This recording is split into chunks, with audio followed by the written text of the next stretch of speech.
Good afternoon, Council. Good afternoon, Manny. Got new earphones. My earbuds were driving me crazy. It's like, I don't know about you guys, but I like the pressure. Just need a turntable. Yeah. Or a quiet background music. Yeah. Right. All right. Well, my computer just says just turned to 3, so it's 3 o'clock. I'd like to call this Special Planning and Development Committee meeting to order. Motion to accept the agenda. Councillor DeAndrade, Councillor Crowell, all in favor? Perfect. Thank you. Okay, so first up on our agenda, sorry, just scrolling. I do find it hard working off 2 computers, is Katie Thomas regarding the temporary expanded service area authorization for liquor licenses due to COVID-19. Oh, sorry, I'm already doing something wrong. Councillor Crowell? No, I was just going to suggest that we accept all the receive all the reports, and then it'll save a bit of time going along. I thought about that. Walk through the agenda, but sure. Great minds think alike. All right. Seconded by Councillor DeAndrade. All in favor to receive all the reports? Thanks, Cliff. Okay, so moving over to Katie. Would you like to? Hi there, everybody. I'm going to share my screen as I've got a presentation. Great.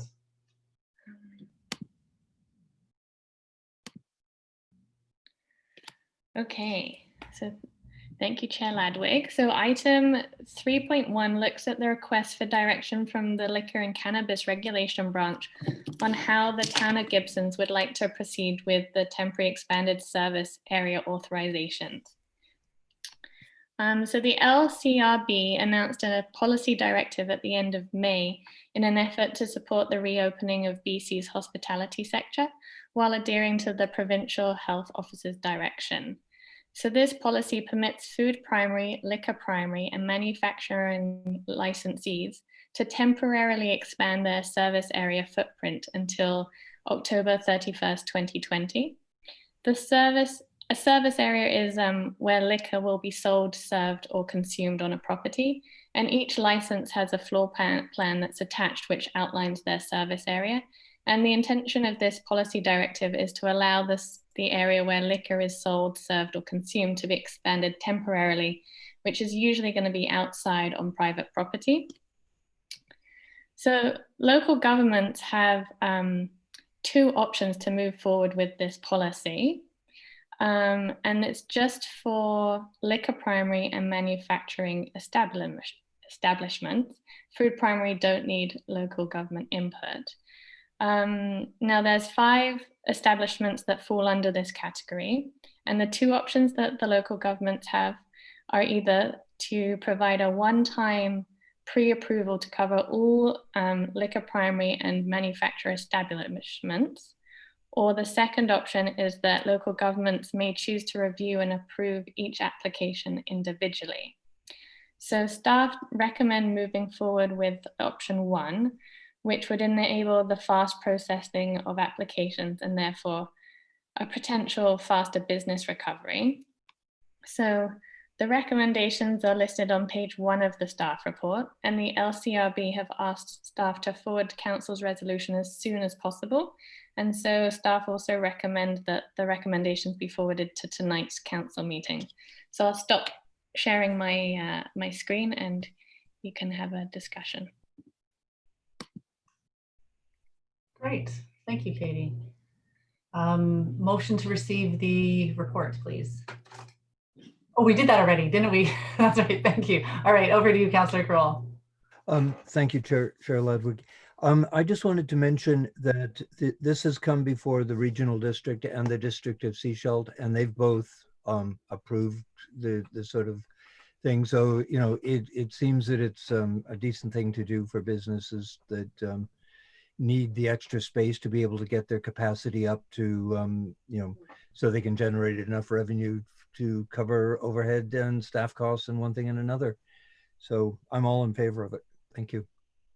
Thank you. Others? All right, Councillor DeAndrade. I'm in support of option 1 and 2. I think I wish this has come a long time ago. Obviously, I grew up in a country where streets are populated. And by the way, people don't drink more. I actually learned that Canadians drink more per capita than Brazilians. So maybe perhaps overall we will drink less. But anyways, obviously this will support the recovery and hopefully it would stay. Perhaps in some case we need to evaluate, it's not appropriated, but I'm fully supportive. Great. Well, I feel the same way. Cliff, do you have any other further comments? No, nothing to add except my full and wholehearted agreement. And in fact, if we could do more to allow some drinking in the parks or something like that, I'd be all for that as well. So I agree. My only question is, I hope that maybe this can be viewed as a pilot perhaps for future use moving forward after COVID even, but I guess we'll see where that all evolves and goes. Okay, well, we've got 2 further recommendations then from staff. I will read them out and then we'll have a vote. The Planning and Development Committee recommends opting in to the Liquor and Cannabis Regulation Branch's expedited process for the authorization of temporary expansions to service areas and endorse pre-approval to cover all liquor primary and manufacturer establishments in the town of Gibsons who may apply for an extended service area. And further, that these recommendations be forwarded to the next council meeting for adoption to mitigate delays to establishment applications. In favor? Councillor Crowell in favor, Councillor Lumley in favor, all in favor? Good, that passes. Okay, so moving on to report 3.2, again, Katie. This is a big one, affordable rental housing development at 571 Shaw Road. Oh, this is actually the other planner one, Kirsten. oh, Thank you. Sorry, Yeah. sorry. We'll need to come up with new monikers, I guess, to distinguish us. That would be great. I would actually, you know what I would really like is if we put your names after planner 1, just so that it would help when I'm looking at the agenda. I'll let Lindsay note that.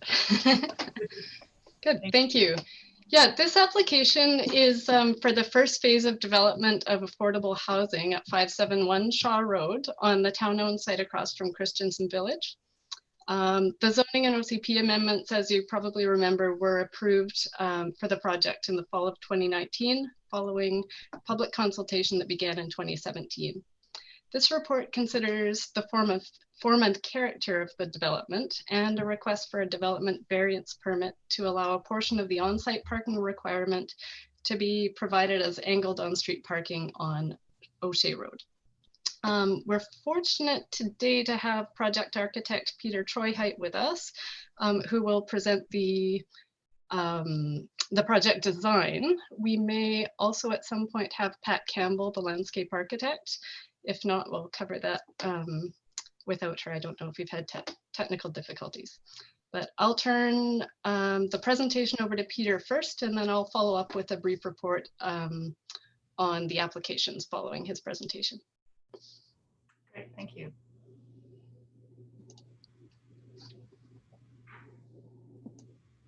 Hi, everyone. Can you hear me? We can hear you, but we can't see you.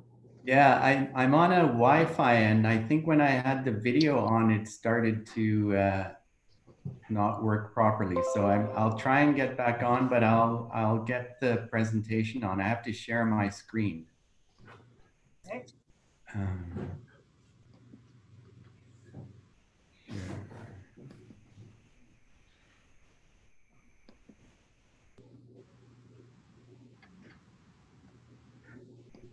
Trying.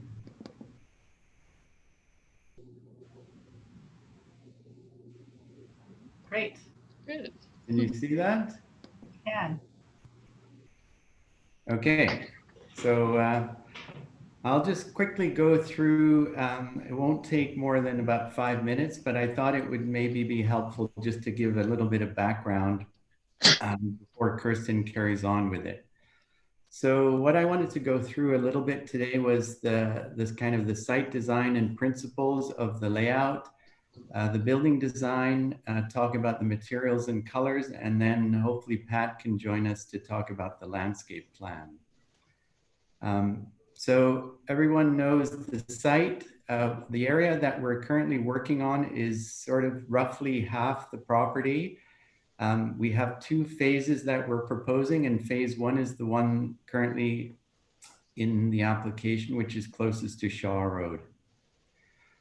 So just starting with site design, it was very important to us to really create this sense of place for the development, to create a place where the residents can gather and get together. And it's not just something facing the street where people are coming and going through onto the sidewalk, but to create this harmonious sort of interior courtyard that's shared by everyone and is a focus of the development.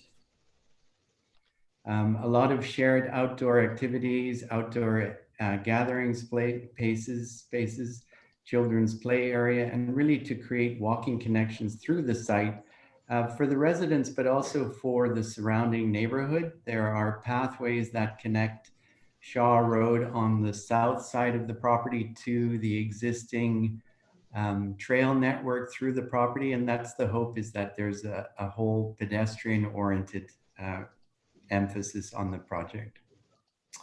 If we look at just sort of the site planning principles, the idea is to have this interior courtyard with resident parking close to O'Shea, so that the entrance onto the site would be essentially opposite the part that goes up into the Christensen Village site. So to come in, to have some parking along O'Shea, just to try and keep some of the parking to the north and allow as much landscape courtyard area as we can. As I said earlier, phase one would be the part on facing Shaw Road. And then a phase two, which is almost a mirror image of this first building, would be located to the west of the property. This is the south side, surrounded by some lower density single family and duplex properties. And then, so the idea is to bring cars in to really keep them away from this courtyard area and emphasize pedestrian connections between the two future phases, but also keeping traffic out of the courtyard. This is the developed landscape plan, and I'll let Pat talk a little bit in more detail as to the exact layout of the plantings and pathways. But again, just to go over the parking. So we're proposing 14 parking spaces along O'Shea. These would be primarily visitor parking. And there's 3 public parking spaces at the end of O'Shea, which is the entrance to the trail network here. So maintaining some public parking at that end. This would be the main site entrance. Am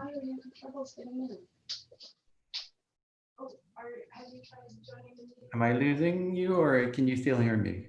I can hear you. Someone Okay. Perhaps has their speaker on. If they could mute themselves, that'd be I'm going to send you an invitation right now. So the main entrance would be here, one single point of entrance between the 2 phases. This is sort of the phase property line. So we would develop this part of the landscaped area, the parking, and then in the future, the second phase would be built, obviously with their own parking area. The second phase is different from the first one in that just because of the amount of parking needed, this building will have parking below the building. So currently we're proposing a 4-story building for phase 1. The second phase would be partial area on the ground floor of parking and then 3 floors of residential above. We did, before we did the landscape plan, we did a shadow study on the site just to make sure that we were working with areas where plantings and vegetable gardens, etc., would work well. So this shadow study was done to allow the landscape architect to develop the plan in terms of the shading on the site. Going on to building design, one of the things we were considering is the density and the length of the building. Obviously along Shaw Road, we're looking at quite the longest part of the building. And we felt it was very important not to build right up to this setback line. So the yellow dotted line is the setback. So we essentially, you could build right up to this line. But the idea was to step back the building as we came down the property to allow more landscaping and to soften the impact on Shaw Road.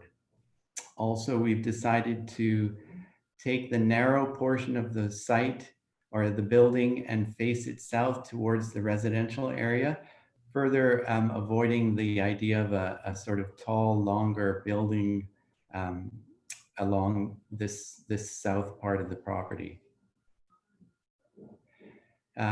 On the ground floor, as we said, there's a lot of landscaping and connections to Shaw Road. So the ground floor units would have access through pathways from their patios and little garden areas out onto Shaw Road.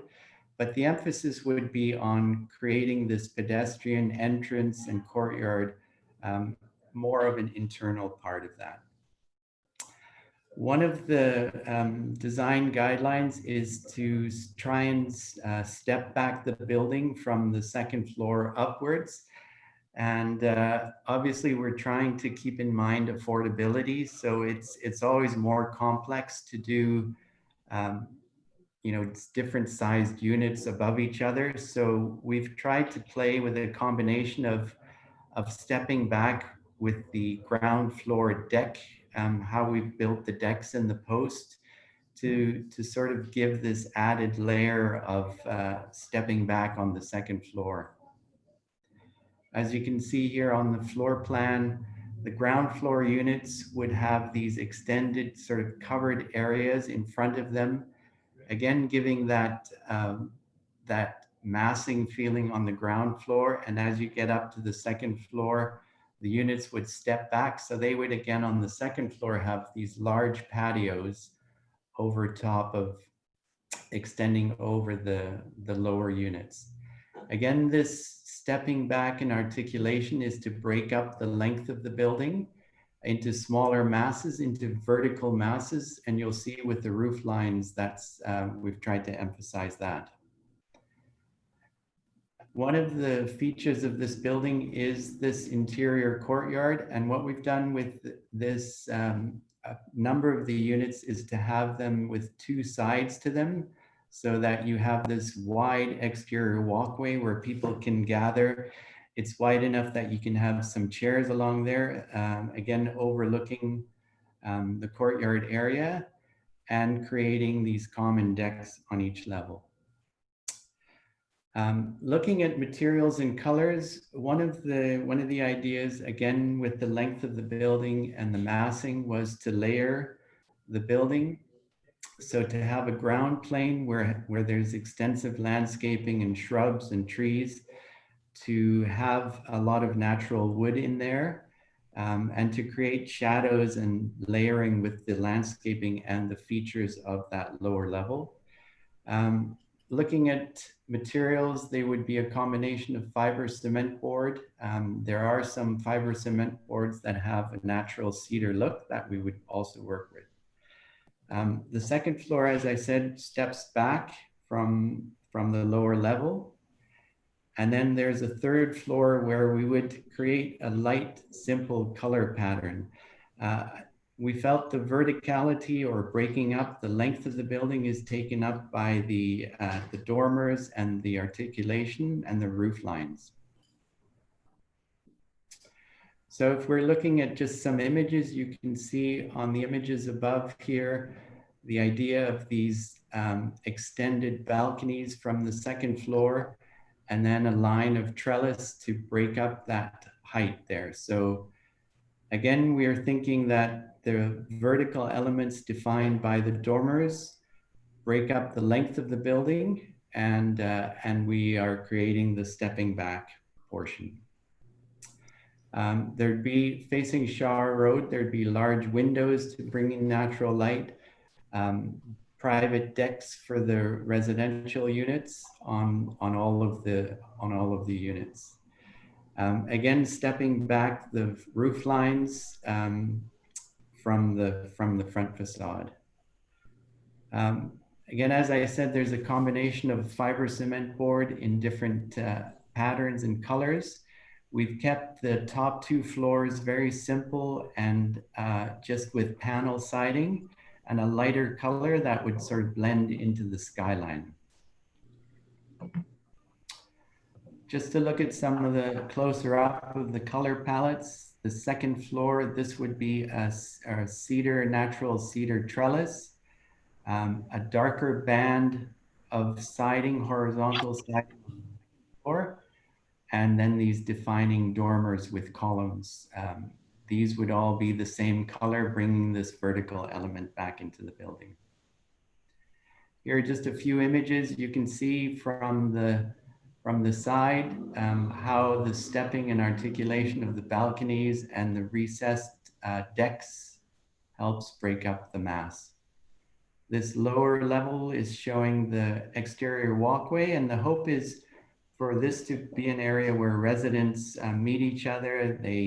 There's a lot of social interaction and really creating this vibrant space where you can see people moving through the building rather than a traditional apartment where you hardly ever run into your neighbor. So the next slide is the landscape plan. I'm not sure if Pat is on to call to be able to talk about this. I am. Thanks, Pat. All right. I've got this slide and this one. I don't know which one is better for you. It doesn't really matter. I guess the first one really shows the site in context with the existing forest and phase 2. And then the other one shows a little more detail. So the landscape is really organized with a central courtyard that provides family amenity. So we've tried to do a whole range of amenities, from, you know, something where people could go and sit somewhere privately, or there's a place for kids, there's a place for garden plots. So the rest of the area adjacent to the building, we're allocating in yard space for those ground floor units.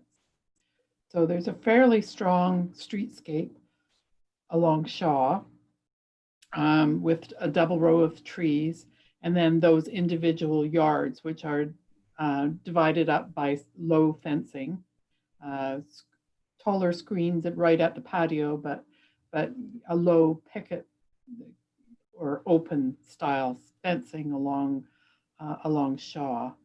Then there's a public access that comes in to the south along a bioswale that is organized along the south property line in order to pick up stormwater from the site.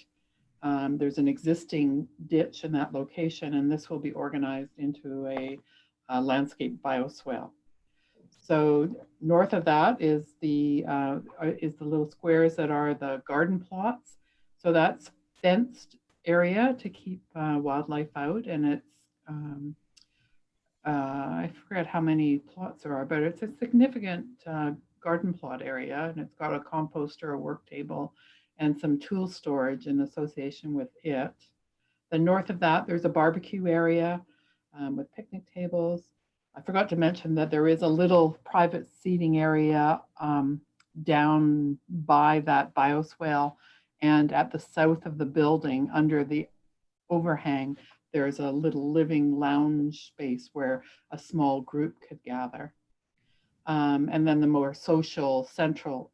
So we've tried to make like the more private places off to the side, and a really robust kind of central courtyard that will provide for families that live in this building. So children's play area, it has a combination of a structure and some natural play. And then the entrance to the building is in that kind of the knuckle of the building there. Access from O'Shea is through a number of options of paths next to the bicycle storage shed that's in association with the entry area as well. So I'll just leave it at that. We have lots of trees. Most of them are residential scale, so they're not huge trees. We do have some Douglas fir to kind of bring back that kind of native garden feel, but the rest of them are really kind of, you know, cherries, dogwood, you know, a real mix of residential character. Great. Thank you, Pat. Yeah, I suppose, thank you, Pat and Peter, and I will try to take it from there with my part of the presentation. Apologies for my interruption there. I was trying to help Pat get into the meeting. Thank you. Through no fault of our own, we needed a link. All right, so I'm going to start my video and share my screen and hope you can see my presentation. Is that good? Yep. Okay. All right. So yeah, I will now address the applications that are under consideration today in the staff report. These are first a development permit for the form and character of the phase 1 development proposal, and a development variance permit to allow a portion of the required parking to be provided on O'Shea Road, as Peter described, and also to relax the road cross-section design requirements in the subdivision development bylaw for that portion of the street. Sorry. There we are. Oh, apologies, I'm having troubles. There we go. So staff have reviewed the proposed design and site and landscape design in relation to the form and character guidelines of multi-unit residential development permit area number 4, and found that the proposal meets a substantial portion of the guidelines. Specifically, 48 out of the 52 applicable guidelines are met substantially, with 2 more partially met.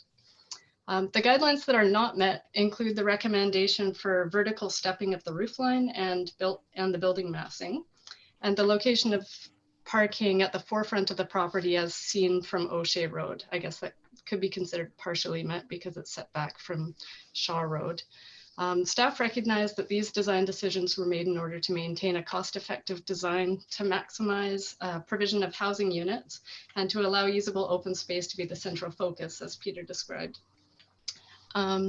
It's staff's view that design considerations such as well-modulated roof lines and building frontages, ample landscape buffers to neighboring properties, a high quality of landscape and architectural detail design, and an emphasis on pedestrian connections and green design choices substantially address the intent of the guidelines.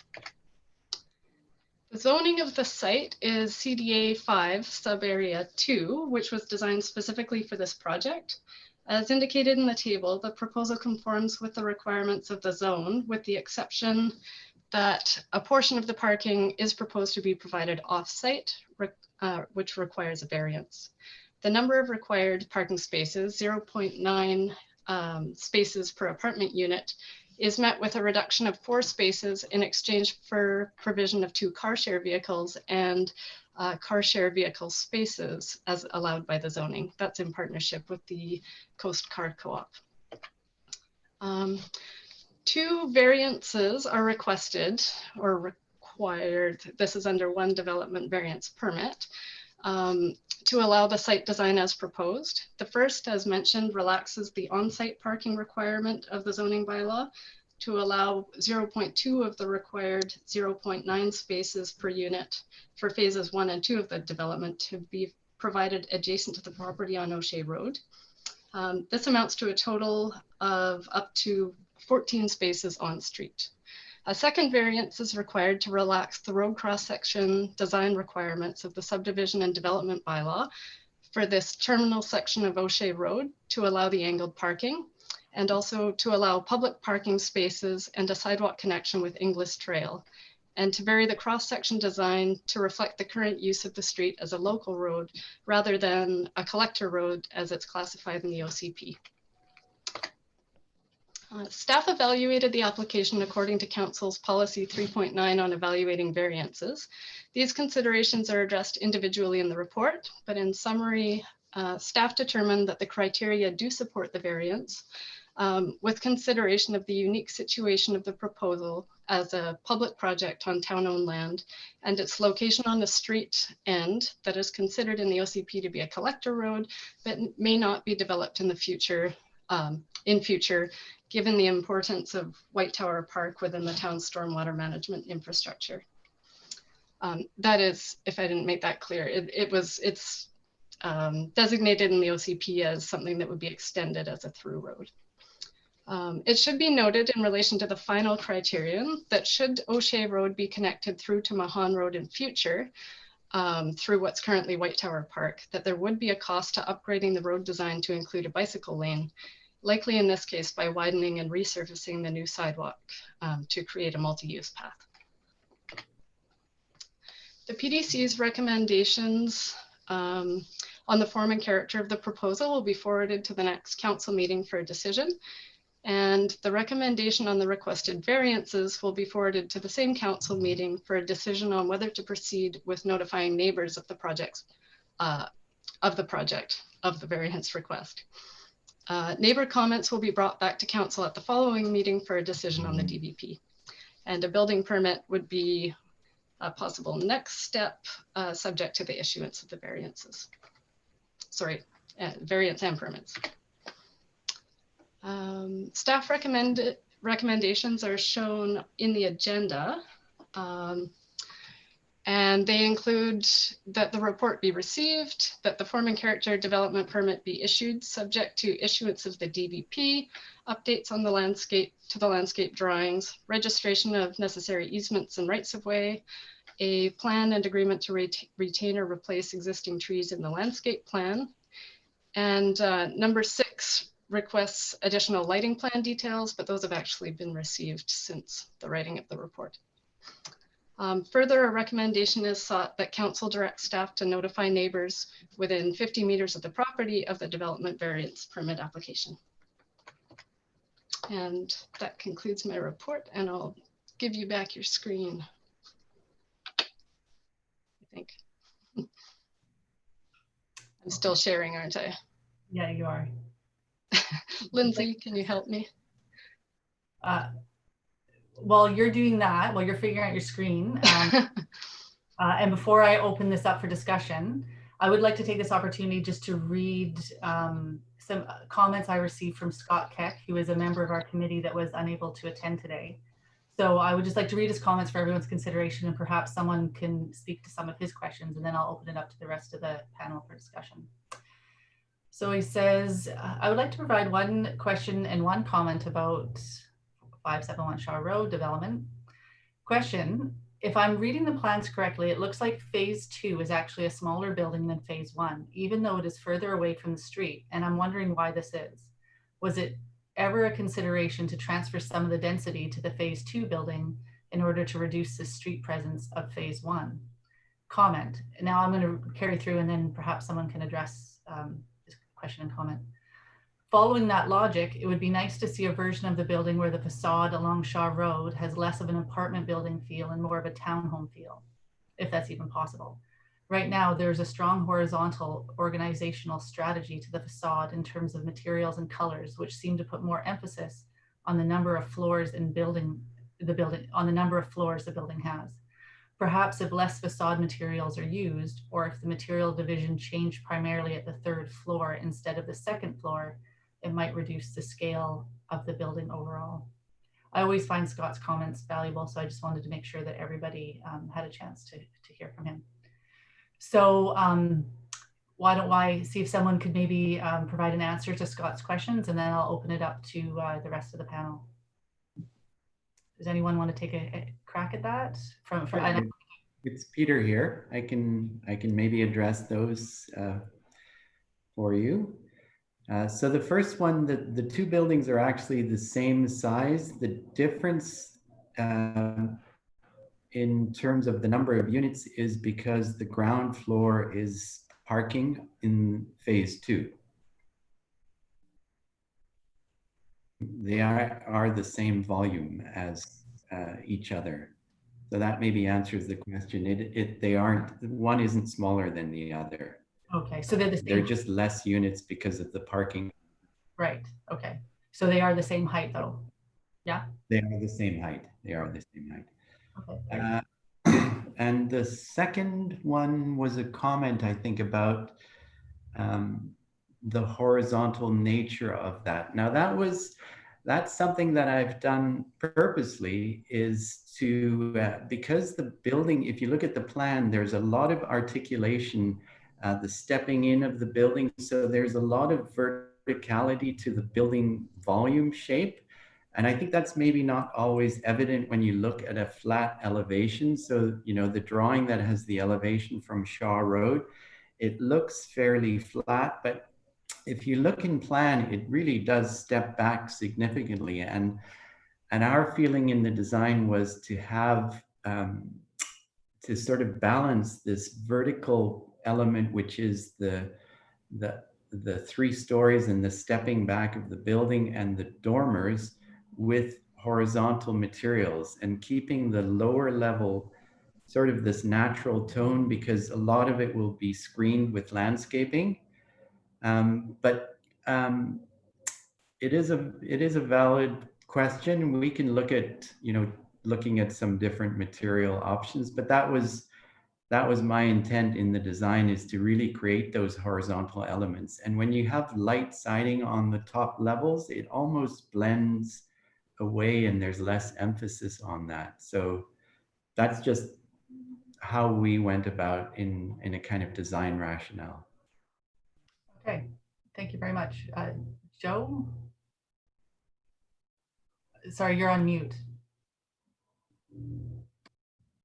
My apologies, Andy Broderick hiding out as Joe Chipman, who is my colleague from Newcomers. I just also wanted to note that during the rezoning process, the very back part of the parcel, which is not included in this at all, there was some contemplation, again, it was not approved in zoning, of a larger building for seniors housing. So in terms of the relationship of the total parcel, you know, the idea would be that the largest building, you know, if it is ever fully developed, would be at the back of the parcel. Okay, great. Thank you for that. Okay, so why don't we open it up to the committee members now, just for further discussion. Does anyone have any comments or questions? Any of the committee members? Councillor DeAndrade. You're on mute. You're on mute, Councillor DeAndrade. Sorry, I would like to hear from Cliff first, because then we can go into the forum. They are the experts, and then we can go into the details, other details. Okay. Sure, I don't mind offering my comments first. Actually, from my notes, some of what I had to say was kind of covered by Scott, but I guess being able to have the conversation with the architect here is interesting to get his perspective on it, because I was suggesting that I thought maybe the columns could use some wood wrapping to add some verticality to the project. I kind of agree with Scott, where I think even when you see the step back view from Shaw Road, and I think especially the renderings show it well, I think the horizontal division really serves to hide the vertical nature of the step backs. So I would have actually agreed with Scott that they could be further emphasized. My other comment would be about the material choices. I think Hardie's, you know, it's a great choice. It represents a wonderful compromise between, you know, durability and cost. It does end up looking, I think, especially in the panel form as it's shown on the upper 2 stories, it ends up looking a little massive and without enough variability to my taste. You sort of end up, I think, as it's rendered, sort of getting that sort of Surrey apartment building look. So I would offer some suggestions, like maybe trimming out the windows. That really helps to break up the Hardie panels. Maybe looking at a Hardie siding on those levels instead, but something to sort of maybe give it a bit more of a tasteful, less you know, low-end apartment look.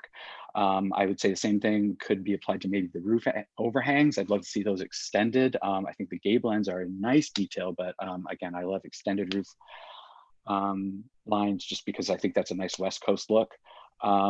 Passive solar was mentioned on the sustainability page. I think that was a very short section in this report. I would have loved to see more detail about what's going to be done. I think it does mention HRVs, which are a good idea, but I mean, I'd love to see obviously solar panels on the building, especially as you have a great east-west orientation.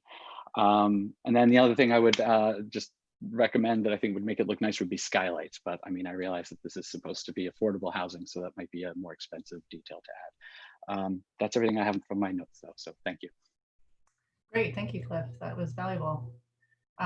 Do we, how do we want to go about this? I mean, it's a very large project, and so I'm trying to figure out how to navigate the conversation. Should we address some of Cliff's comments first before we move over to the other committee members? Okay, so yeah, let's talk about the siding for a second. We've had 2 comments from our committee saying that they'd like to see some alterations to siding, and I suppose, Peter, you've already said that we could look at that as something that could be altered. Do the rest of the committee members have similar views on that, or indifferent? I'm taking no head movements as indifferent. Councillor Crowell. Thank you, Chair. I found it a little confusing. If in the on page 4.2 of the presentation, it shows an east elevation, and to sort of address some of Scott's and Cliff's concerns, there seems to be some confusion, or to my eye anyway. It looks like the upper floors, they've alternated the color of the siding to sort of accentuate the fact that it's stepped back and one thing and another. And then when you come down to page 4.4 and you look at the northwest view from Shaw Road, it's gone the upper floors have gone monochromatic, which is suggesting that massing that Scott was referring to. So I'm just a little confused as what finishes what we're actually proposing there. That would be the first thing that I would like some clarification on.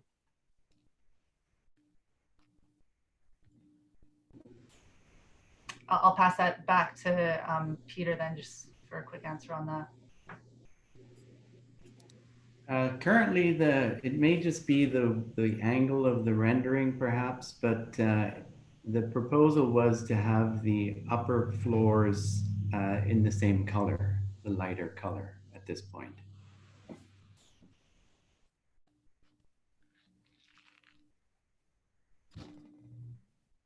I think on the one elevation from Shaw Road, I think the reason it's looking darker is because it's under the overhangs of the balconies and of the roof.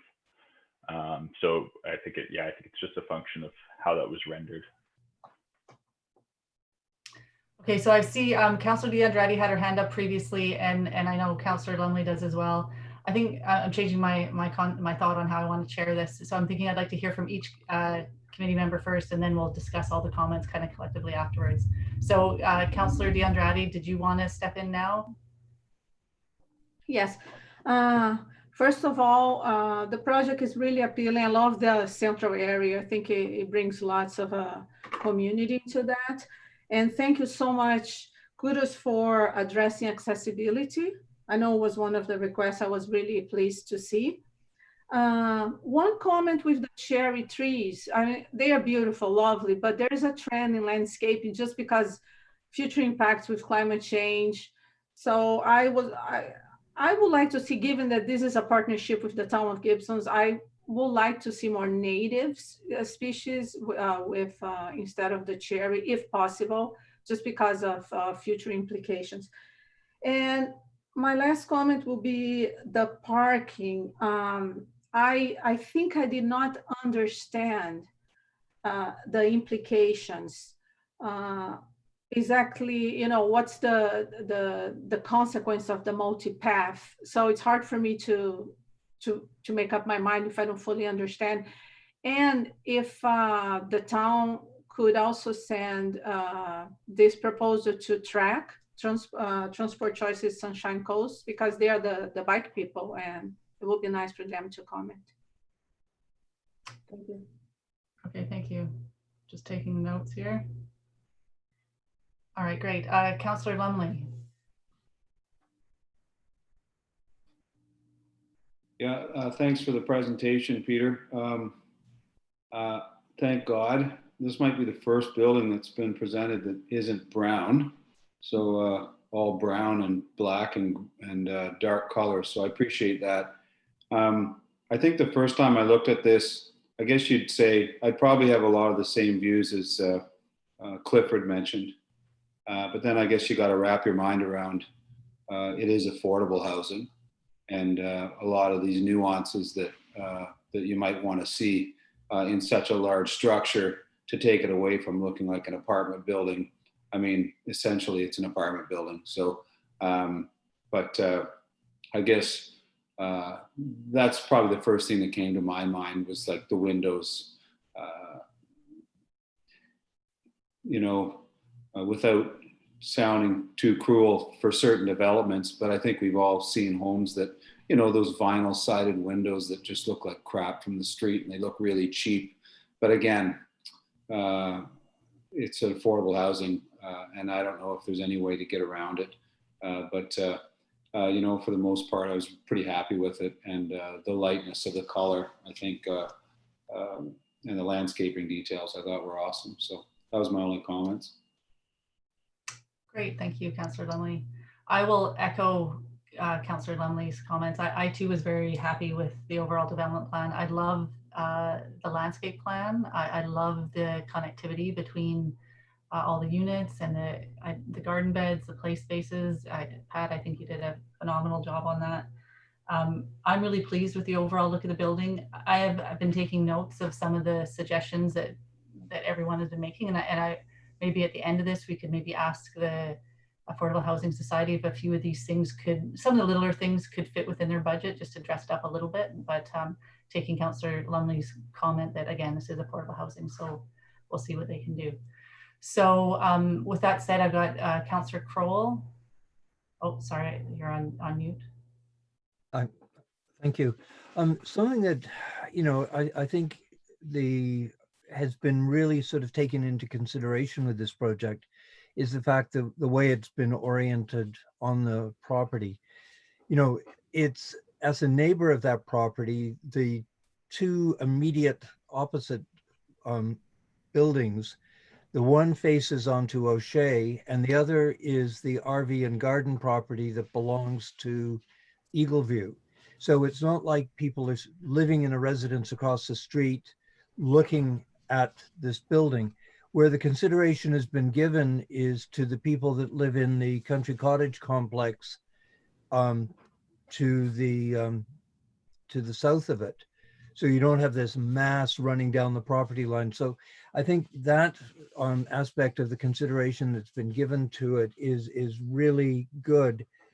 About the only concern that I really have is the parking along O'Shea. I think, as an affordable housing complex, they've really, tried to do the best they can with the dollars that they've got to work with. So, and, any bells and whistles that are added to it are only going to impact on the ultimate, rental rates.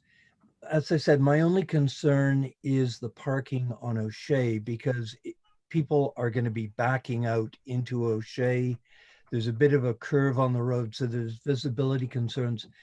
I would maybe like to consider that in the long range that parking be incorporated into other areas of the property that's redeveloped. I'm assuming we can't get any more parking into phase 2, but perhaps when the latter part of the property is developed, some common parking could be acquired to sort of eliminate the need for that parking along O'Shea. It's just, it just strikes me as a potential hazard with, kids in the neighborhood, you know, seniors driving in and out of a care facility, pedestrians walking out of a park area, kids coming out of on bicycles out of a park area. So, you know, I would like to see a shovel in the ground tomorrow on this. And, you know, I'm just flagging my concern on the parking. But I think, you know, all in all, looking at the floor plans and everything, you know, it's a great project, and I'd like to see it go along post haste. Thank you. Personally, from my perspective, I worry about reducing green space for parking inside the complex. And I know from having, you know, been on Shaw Road, it's a very wide road. And I personally don't feel much concern about the parking plan myself, but I do take your point. I know, I mean, I guess there's always potential for that perhaps, but I think the potential is low. And I personally like to proceed with the parking plan the way it is. Just to follow up on that, I don't, you know, I would love, you know, if parking could go underground, I'd be happier with it, but that's a huge cost with other problems. But no, my comment about in further development, if it could be underground or another, you know, story of parking in another building, as opposed to eating into green space. Right, okay. Okay, so I'll take another couple questions, and then if it's sounding like I've heard a few decorative detail ideas or requests, so we can kind of maybe try to make a few suggestions there. Councillor DeAndre, hold on one second. You know, you made a few good points about track and native vegetation. We can talk about that. Then I'd like to try to wrap it up and bring it home a little bit. Councillor DeAndre, do you have new points to make? Yes, I think it wasn't captured that if the planner could just elaborate a little bit on the multi how to say multi-use path. Yes, because I couldn't visualize. It's just a sentence. Council may wish to require the replacement of the sidewalk with a multi-use path. So obviously I'm interested in that, but I also don't understand the consequences, right? So, and then also the comments that Councillor Crowell mentioned, I take that too. So if we add the multi-path, would it makes the situation worse? Or what is, I would like a little bit of technicality involved in it, right? Someone with expertise, because that's not, at least it's not my case. So I can attempt to address that. This was something that would be best addressed by Dave, but he's off this week. So we have had a lot of conversation about it though. And that is that the road, there's different road classifications in the OC, I think it's in the OCP, for various classes of roads. And for a through collector road that's connecting, carrying more traffic than a local road, there's different design requirements, including, for example, a separate bike lane on street. I'm trying to think of an example of where that's in place, but if this, for the current use of this road, it's more of a local road use or a driveway use. And so in that sort of situation, it's seen as acceptable to have cars and bikes sharing the space. And we've got the sidewalk separated, which is between the, it's south of the parking on street. I hope that came through, and connects with Inglis Trail along O'Shea Road. So if the road were ever connected through White Tower Park to become a major road, then it would, the road design requirement for that collector road level would require a bike lane. And so the suggestion from infrastructure services was that in that case, the sidewalk could be widened, or at this point, the sidewalk could be widened to include a multi-use path and be for cyclists and pedestrians. But for the current use, that would cause it to be wider and displace some of the landscaping, for example, and it may be slightly less comfortable for pedestrians. So that's sort of the trade-off. The OCP says this will be a through road, but it's possible that that may not happen given the updates to White Tower Park. Okay. Okay, so we have a number of recommendations before us. Would we like to, well, Lindsay, first of all, do I need to read out all of these as per written? No, I mean, the first one you've already done received. Yeah, I mean, below that. Yeah, you can just reference them as written. If you would read, though, the development permit numbers out, just so that those are recorded. Okay. So we have recommendations from staff that the form and character development permit DP 2020-08 be issued subject to 1 through 6. Does somebody want to move that, and then we can do and further that? If we want to add a few little alteration requests, perhaps, of the Supportive Housing Society to consider. Councillor Crowell, are you moving it? Or are you?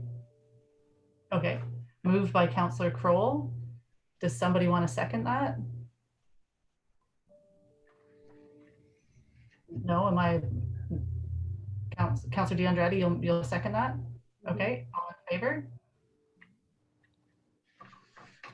Councillor Lumley, I'm not, are you not? Just a clarification. Are we adding all the comments after? Okay. Yep. Okay, all in favor? Mm-hmm. Okay, great. And further that, so I've got a number of, I don't think decorative details that have come up through the course of this discussion that we could perhaps say something along the lines of further that the Supportive Housing Society consider wood cladding around the post, an alteration of less siding material, we might have to work on that, window trim, and extended gable ends. I'm wondering if though, and perhaps more native planting, if we were to put those things in, with my limited knowledge of construction, having my husband in construction, I'm wondering if that, if some of those little alterations could be done within the budget that that they currently have. So I'd like to, maybe we can make that suggestion to the Supportive Housing Society. Obviously they'd have to go away and think about it and look at their budget. But does that sound reasonable to people? Yeah, okay. Lindsay, did you capture any of that? You're so good with your wording. I'm sorry, I didn't. I'm managing the meeting. We're up to 20 participants at the moment. If you could maybe just read back what you had written. And further that the Supportive Housing Society considers wood cladding around posts, less detailed siding, what's the word I'm looking for here? Regime, no siding, somebody help me out. What are we calling it? Cladding, less complicated, less materials used in siding, window trims around the windows, and extended gable ends. And sorry, and native vegetation. And if they could consider those things within the confines of their budget.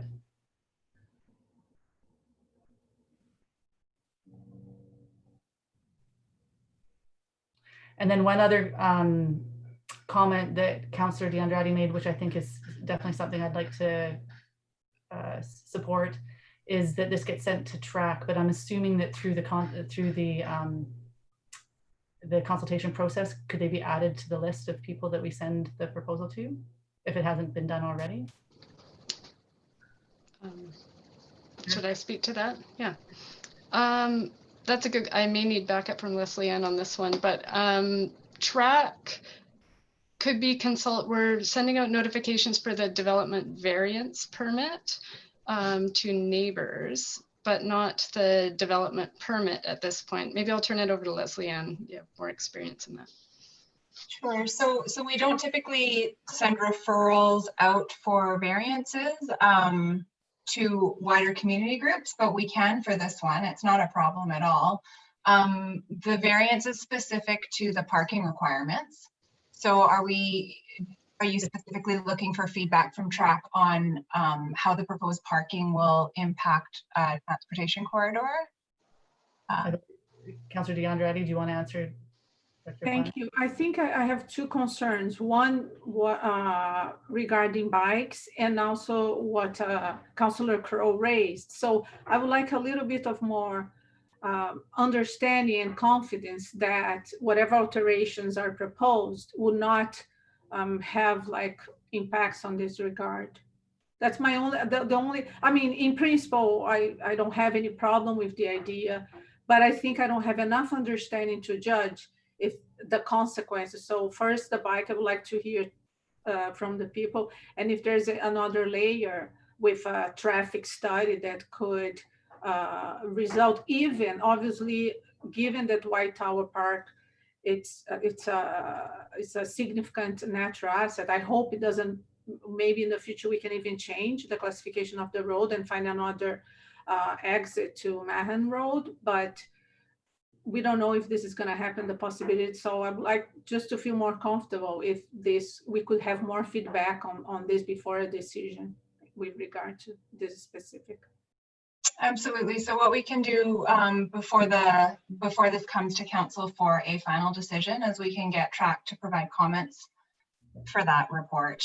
And then at that time, council will decide whether the variance is granted or if they want to reduce some of the green space and put the parking on the property. Perfect. Okay.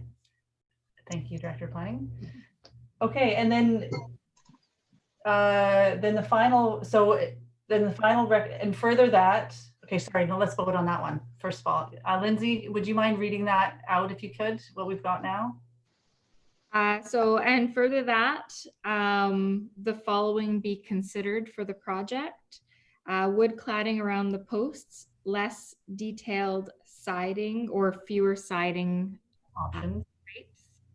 Window trim, extended gable ends, and native vegetation in planting. And okay, so that, and then what about the TRAC one? Does that come as a second motion or a second recommendation?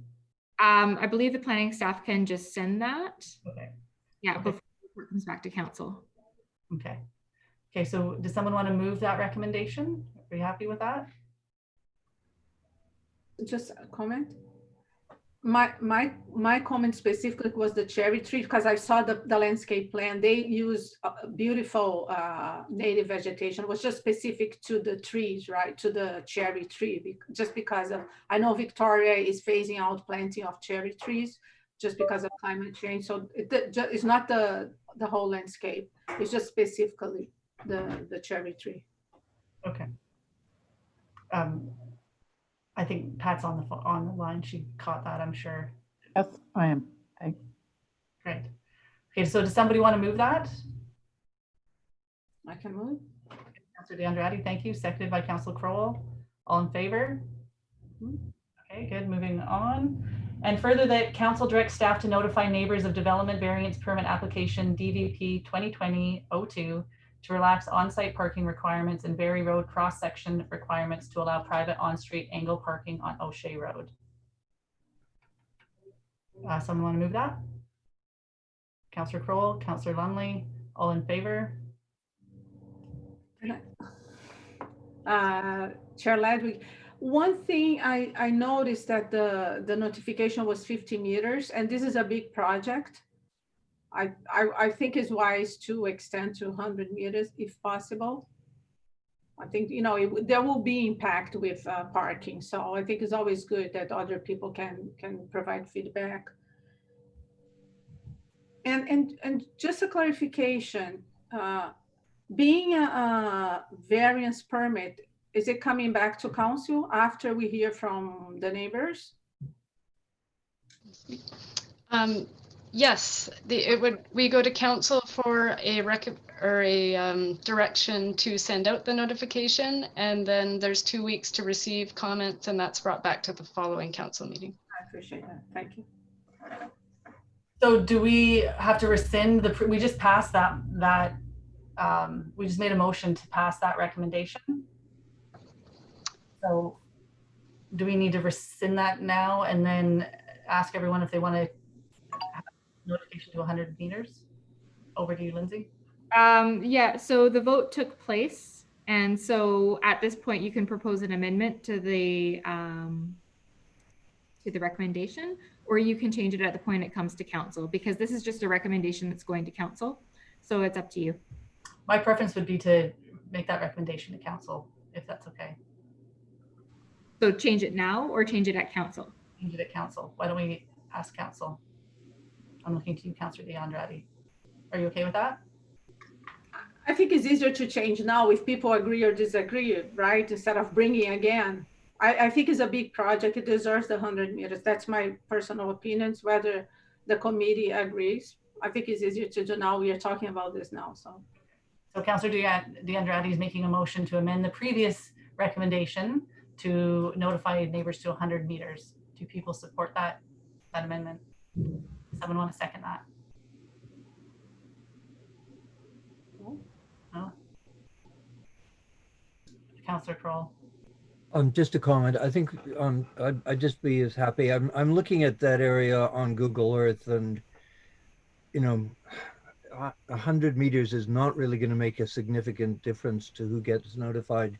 You've got woods on one side, Christensen Village on the other side, the community, the country cottage community on the other side, who have already been out and totally supported and endorsed the project.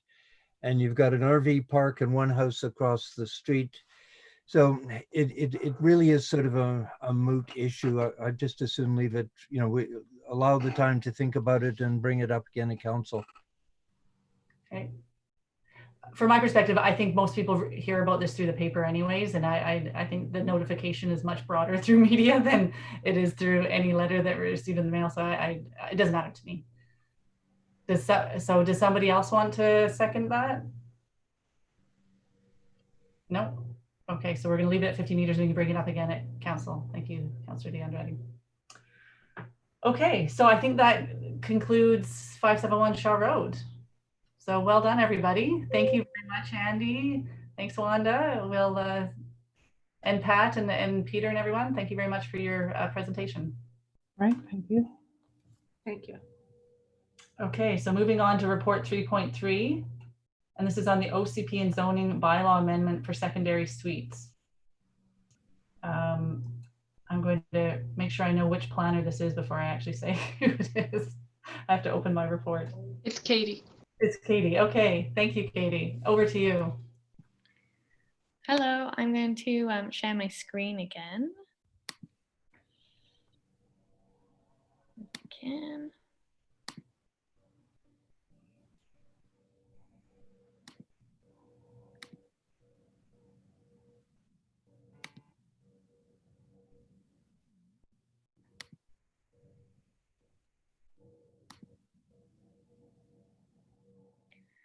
Okay, here we go. So the staff report in front of you is looking at starting the process for an OCP and zoning amendment to update the town's secondary suites regulations and to introduce lock-off suites to apartment units.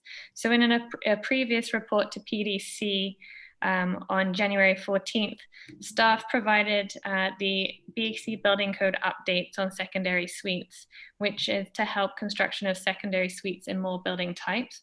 And we staff were directed to bring back a zoning amendment for these changes. So a secondary suite can simply be defined as an accessory dwelling unit located within a home and used for rental accommodation. The town of Gibsons zoning bylaws, secondary suites regulations are based on the original BC Building Code regulations. So for example, secondary suites are currently only permitted in single family dwellings. They're limited in size, either 40% of the gross floor area of a single family dwelling or up to 90 square meters, whichever one is smallest. And then we don't have any additional on-site parking required. And any dwellings within the town of Gibsons with secondary suites also pay an additional garbage and sewer utility charge every 6 months.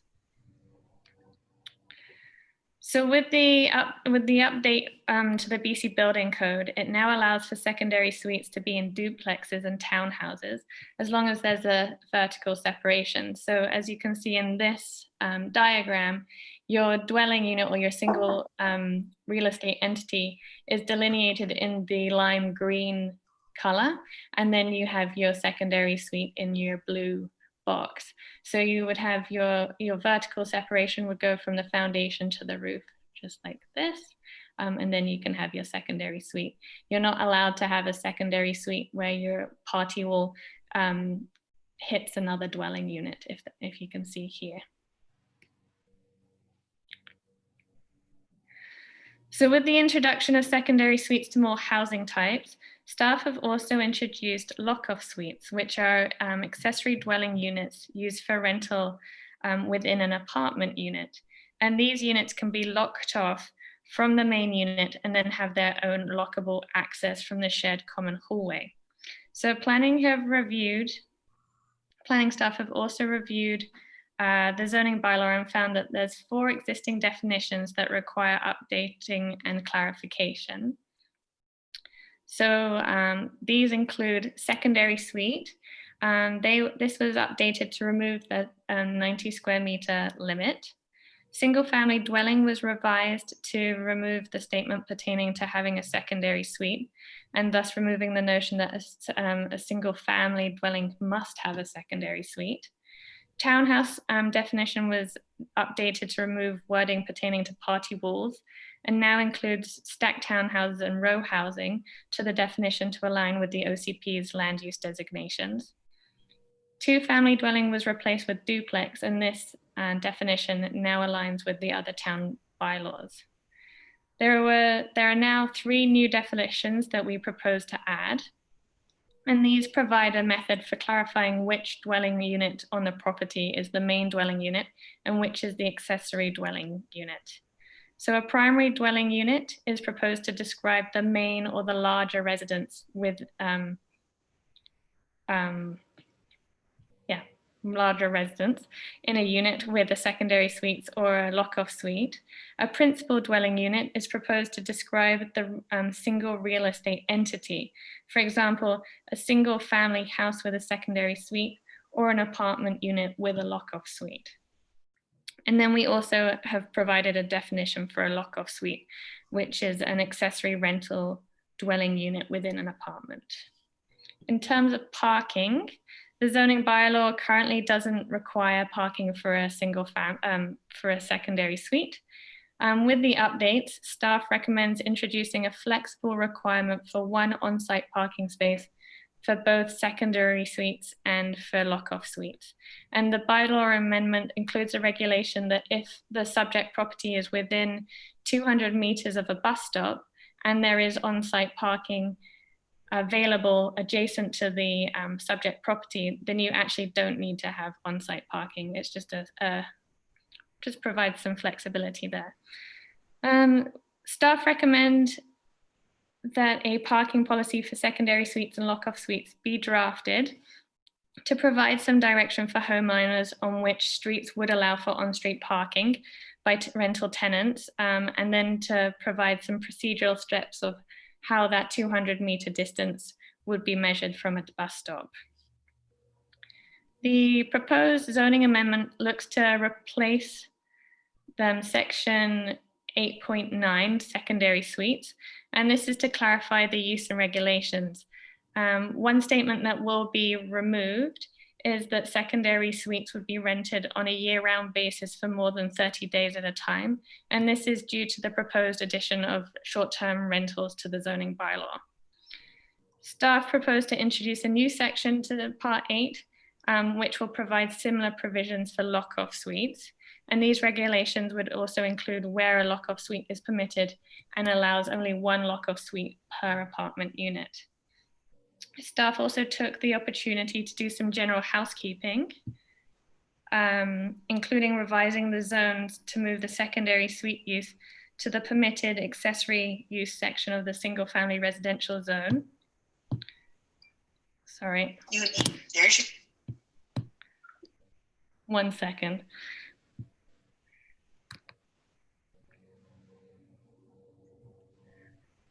I don't get a phone call from my mum for a week, and then I get her right now.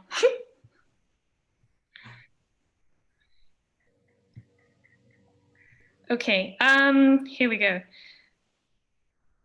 So staff took the opportunity to do some general housekeeping, including revising the zones to remove or to move secondary suite use from the permitted accessory use section of single family residential zones 1, 2, and 3.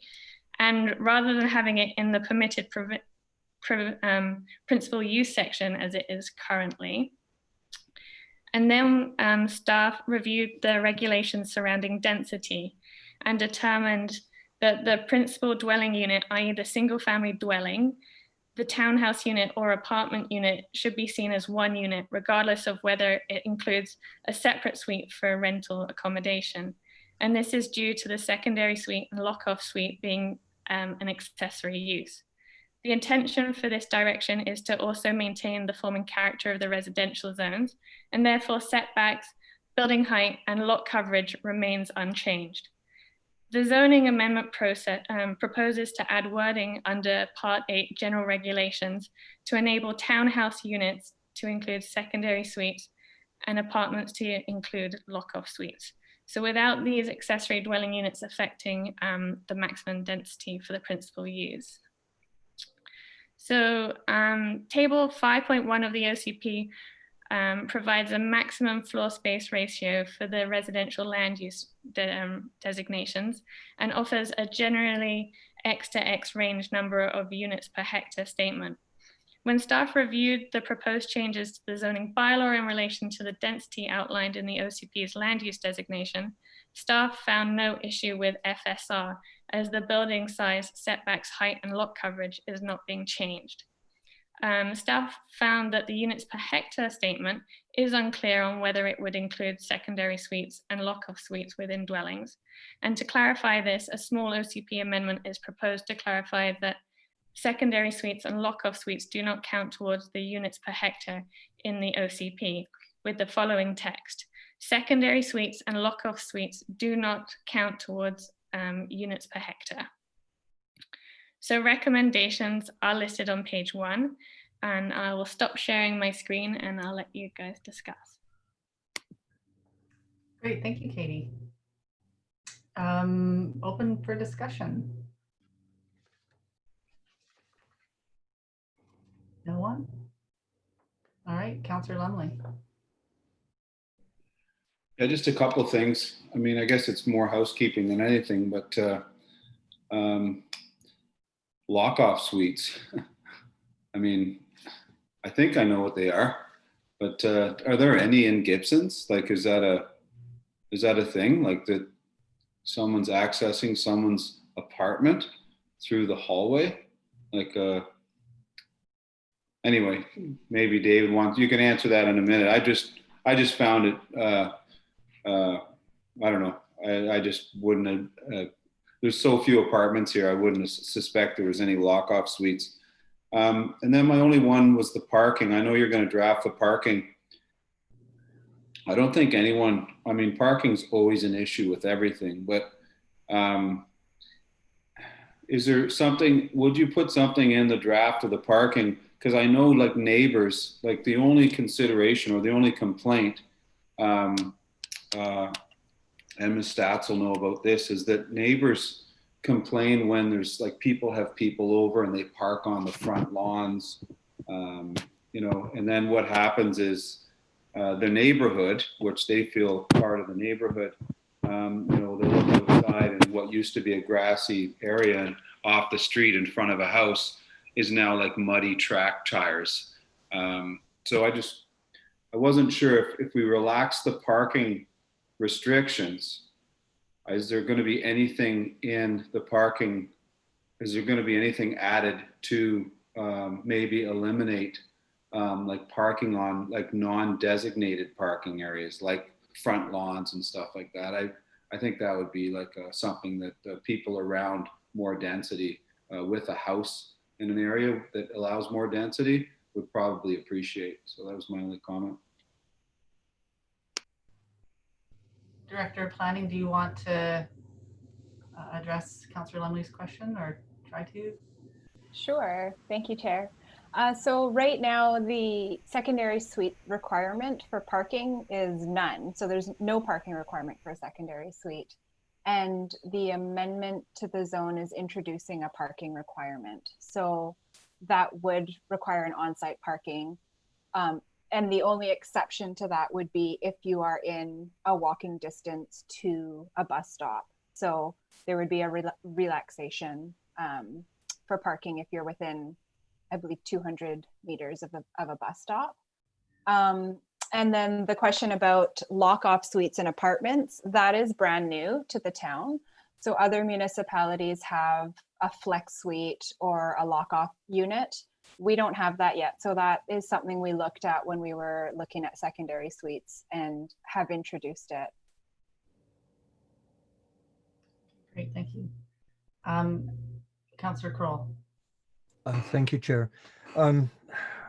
You know, as Councillor Lumley mentioned, parking in this town is an interesting problem. Something I've noticed on the Business Watch, driving around at night, it's amazing where people park in off hours because they can get away with it because they're living somewhere that doesn't have proper parking. So they opt for catch-as-catch-can parking. So it's sort of interesting. Something I'm just wondering if the town has ever considered is parking permits.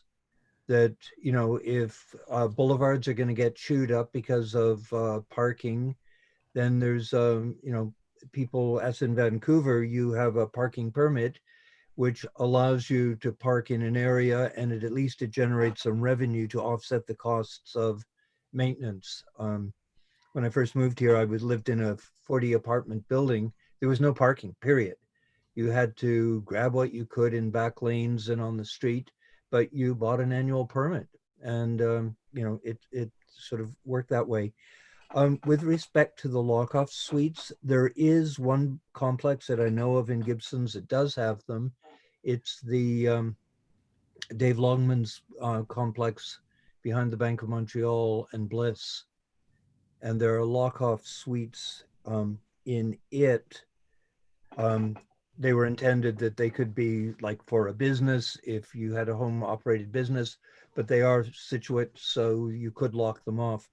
The only issue I saw with them that was a potential problem was the fuse box for the entire suite was in the lock-off suite.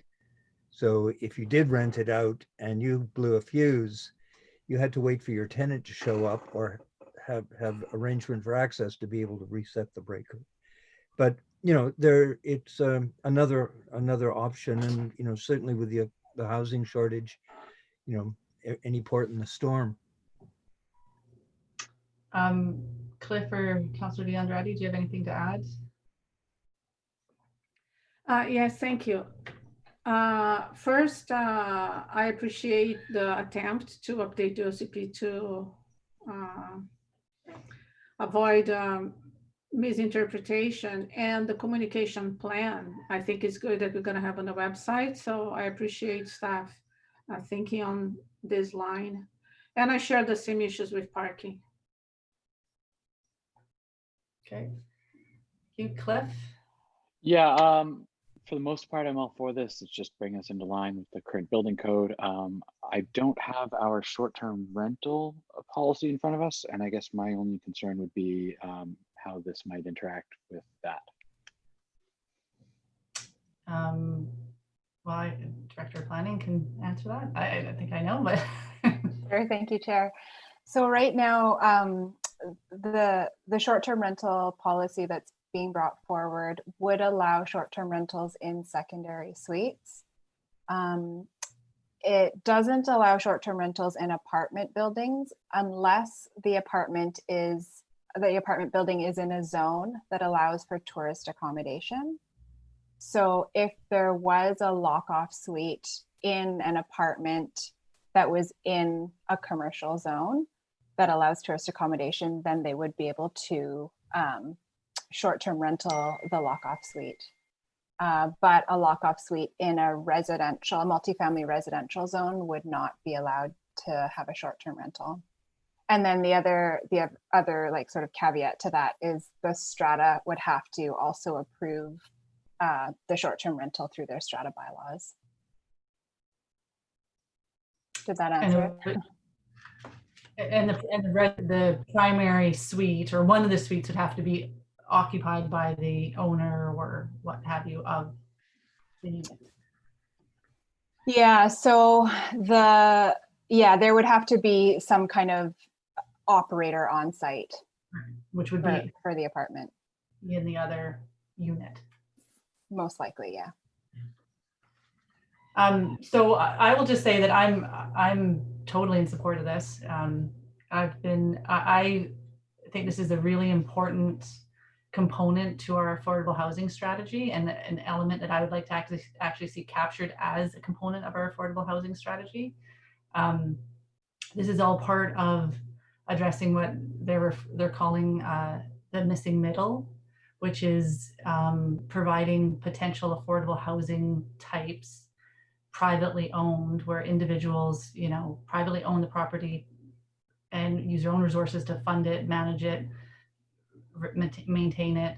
And by doing this, it provides mortgage helpers per se for the individuals that want to buy into the real estate market as a first-time home buyer. So I'm fully in support of moving forward with this recommendation.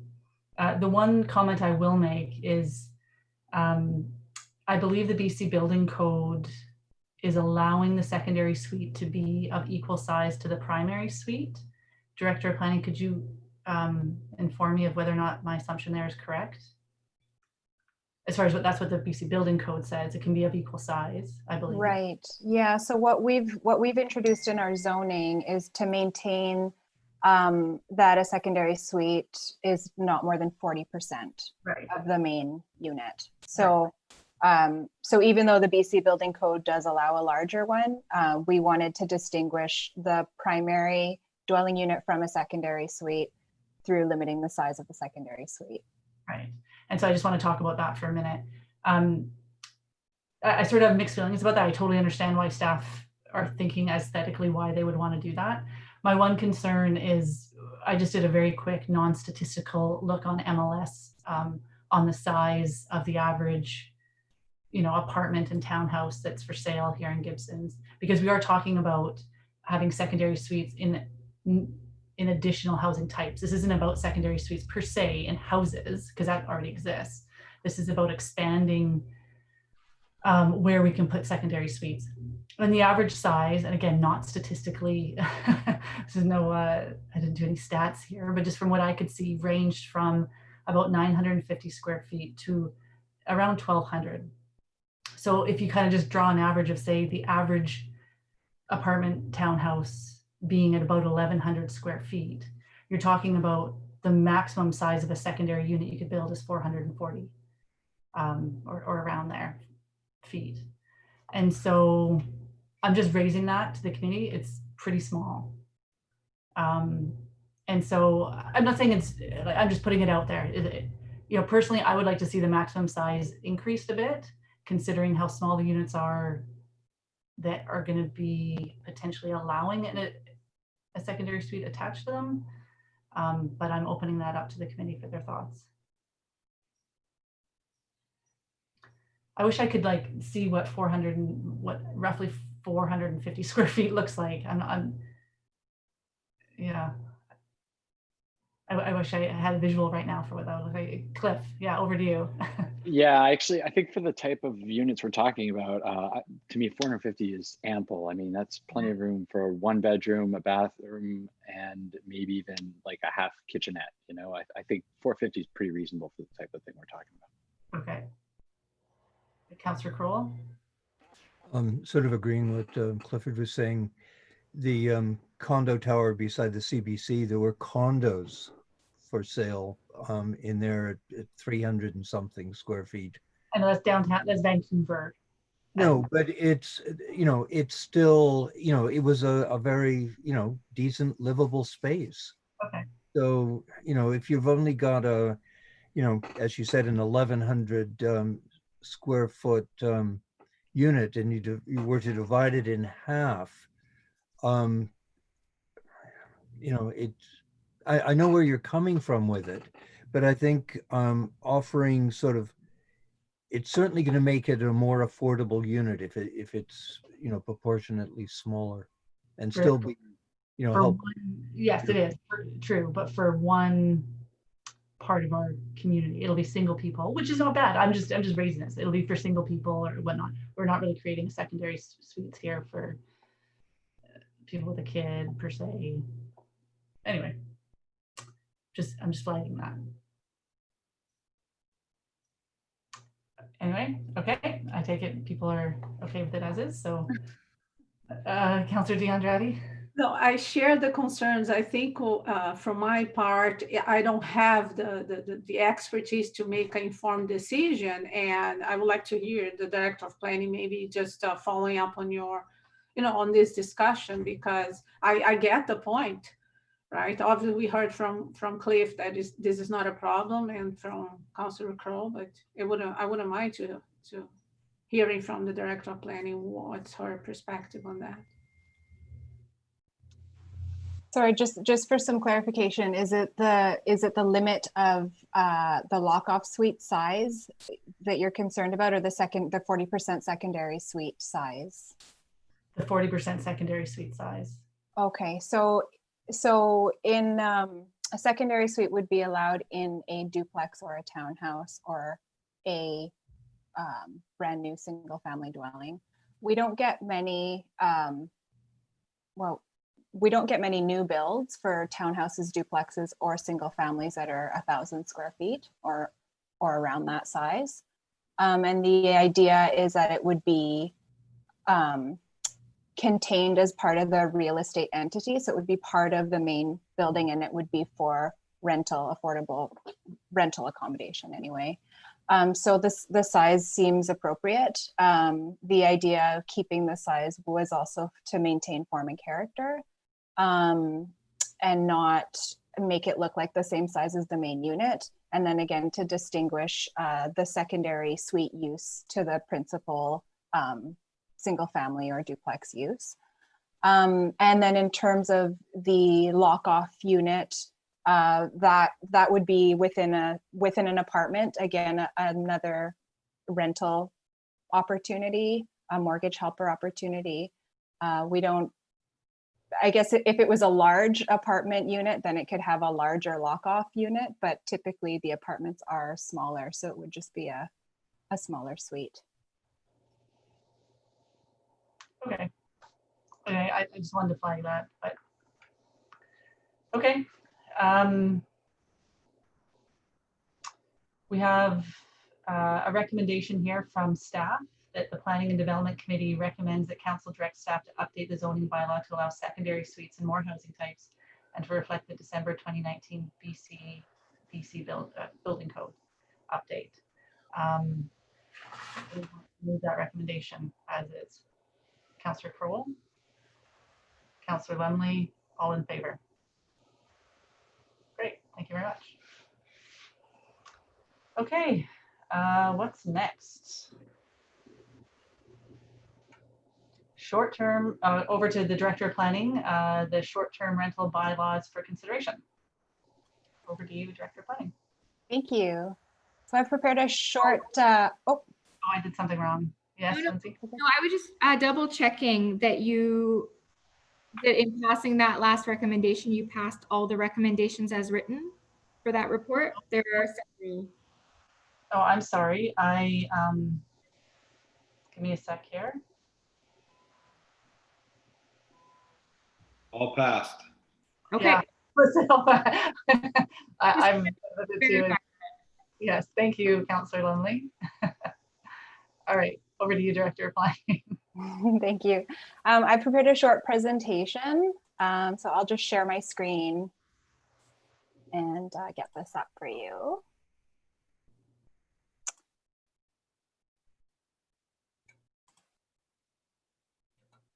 Can everybody see this? Yes. Yeah, okay.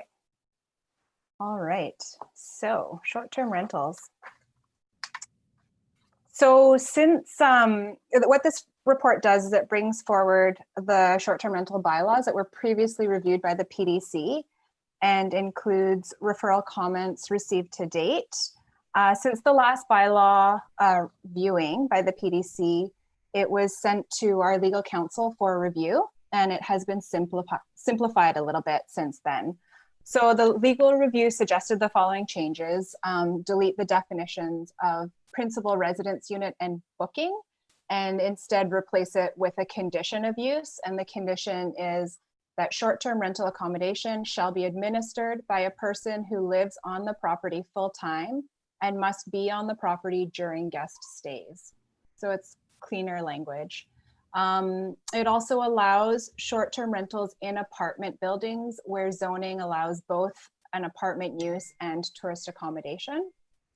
And the business license bylaw amendment includes a new reference to Schedule E, which is the safety attestation form, to ensure that the terms of the short-term rental accommodation requirements are met. So in the new short-term rental bylaws, what's proposed is that short-term rentals and bed and breakfasts are merged into one, so they're called short-term rentals, and they would be allowed on properties with a person living on the property. This would not allow short-term rentals in entire homes without someone else on the property managing it. The conditions include short-term rentals are allowed in single-family dwellings, sleeping units, secondary suites, garden suites, duplexes, three-family dwellings, townhouses, and apartments only if located in a tourist accommodation zone.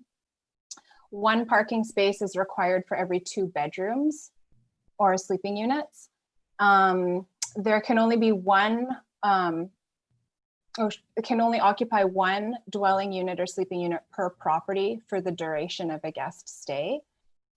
There must be a valid business license displayed on the property. The annual business license fee is $200, and that would be posted on the town's webpage with the license holder's contact information. And then enforcement penalties begin at $200. So the short-term rental business license requirements, they must install smoke alarms, fire extinguishers, there must be a fire safety plan, there must be a means of egress operable and unobstructed, so towards the doors and windows. There should be carbon monoxide installed and maintained, and then interior, exterior passageways free and clear of obstruction. And then, so this would be the safety attestation form that all operators will have to sign. And then it lists the terms of conditions so that the operator is on site and will be available. Not more than 1 guest suite can be used for short-term rental accommodation on a property at a time. Will abide by the parking plan, so they must submit a parking plan with their application. They'll include and advertise their business license, and then display their business license, including the operator's name, phone number, and email address in a prominent location on the property. Keep a written record of all guests, and will obtain insurance. And then in terms of enforcement penalties, the penalties include not complying with the terms and conditions for operators of short-term rentals. If they refuse entry for inspection by town staff or fire department staff, there's a penalty for that. Listing or advertising a short-term rental that exceeds approved sleeping unit count on a business license. Operating contrary to zoning restrictions, operating without a principal resident on the property, occupying a short-term rental in more than 1 unit on the property, operating without a business license, or not meeting parking requirements. So these are all penalties that begin with $200 tickets. I believe refusing entry for town staff or a town official or fire department official has a higher penalty of $300. But these are all opportunities for ticketing if people don't follow the rules. In terms of referral comments, I received 2 more referral comments since the staff report was written. So the added comments here are from Vancouver Coastal Health and the Ministry of Transportation. VCH supports the bylaws. They had some questions about how it'll affect COVID. how hosts will be cleaning the short-term rentals and how they're managing COVID tests or potentially positive cases. The fire department feel that the safety aspects are adequate, and they wanted to be included for ticketing if they're refused entry. So that was included in the bylaw. Sunshine Coast Regional District had no concerns. The Ministry of Transportation had no concerns. We didn't receive any comments from Scredo. The Gibsons Chamber of Commerce would like to consider allowing unhosted short-term rentals. And they support the changes for the local economy. The school district didn't provide comments, and then there were no concerns from building and infrastructure. So that's basically it for my presentation. And the recommendations are on page 1 of the staff report. Thank you. Okay, great. Thank you, Director Fleming. All right, open for discussion. Councillor Crowell. Thank you, Chair. I think there's a lot of time and effort been put into this bylaw, and I think, COVID or no COVID, we're getting into the tourist season, and I think in one of our earlier reports, there's something like 47 or more short-term rentals that are operating without business licenses because they haven't renewed their business licenses pending the outcome of this bylaw. So, we're sort of caught on the horns of a dilemma. With respect to Chris Nichols' letter, he was suggesting that the bylaw be held off until after the tourist season. But again, we'd have all these short-term rentals operating without business licenses. So I don't think that's the greatest situation. The regional district is very, keeping a close eye on our bylaw as it progresses, and there's a huge effort being made to have consistent bylaws throughout the coast, so everyone's operating with the same sort of set of cards. So, I'm all for this bylaw, and the sooner we can get it moving and get businesses licenses issued and get people operating legally would be great. Okay, thank you, Councillor Crowell. Anybody else? Okay, Councillor. I agree with Councillor Crowell, and at the moment I would support only hosted, like a short-term rental, until we have the understanding, and also we have perhaps enough bylaw officers to really monitor the situation. Okay, Councillor Lumley. Yeah, thank you. I know this has been a long time coming, so this is great. I had just a question, like a clarification. Lives on the property full time, primary residence.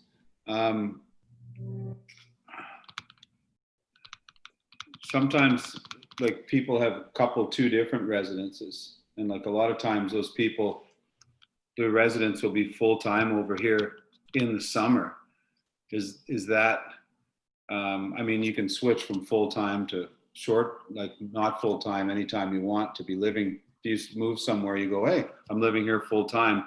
Would that would qualify them? Like if they had a house here that they actually lived in during the summer and rented out a small Airbnb in the back of their property, they would qualify for this, right? Yes, they would qualify for it. They'd be on site and stuff like that. Yeah, you have to be on site.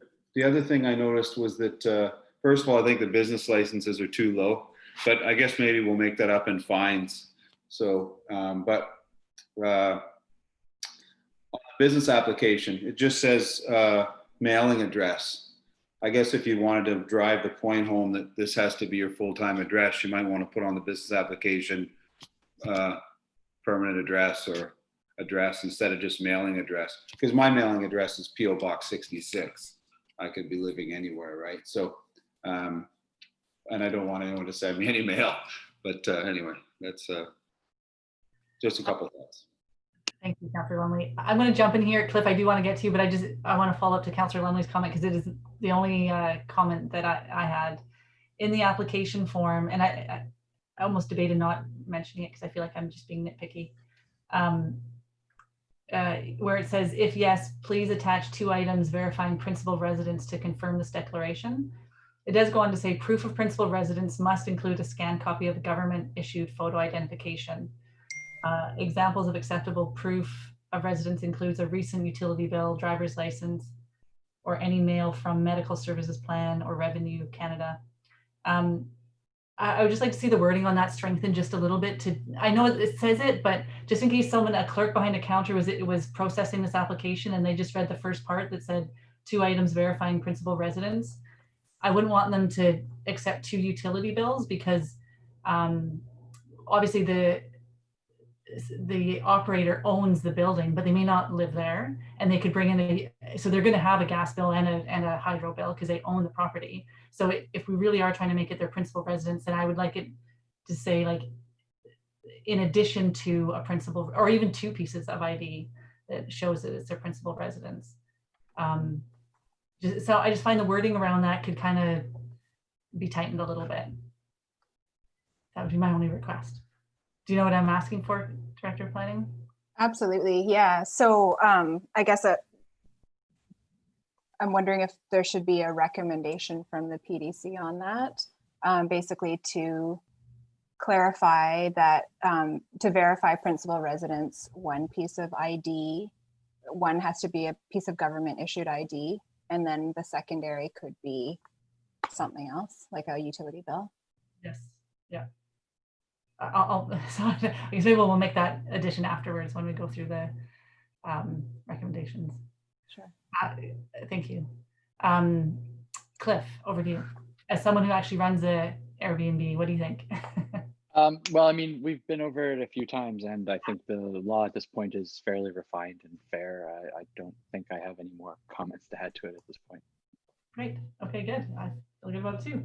Okay, so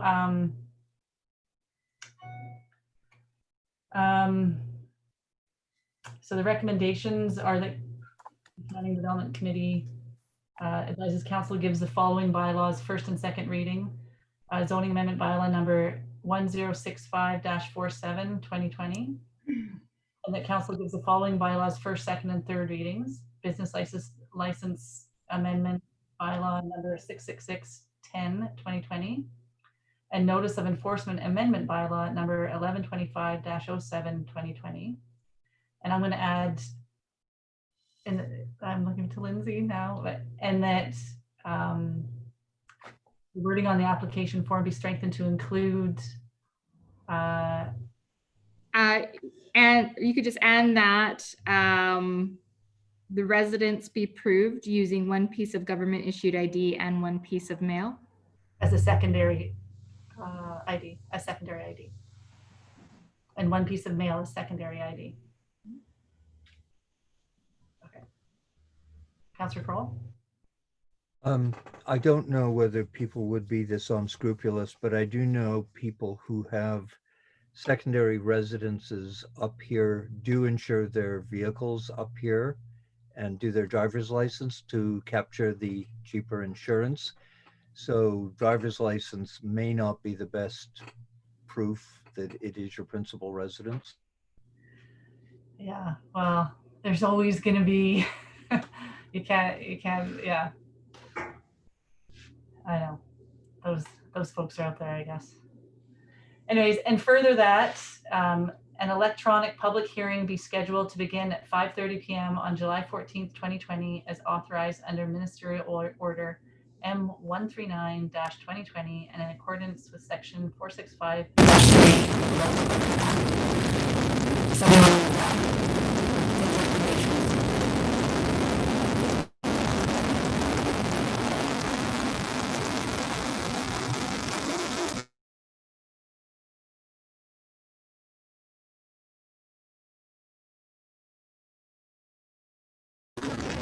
Sorry, I don't do that very often.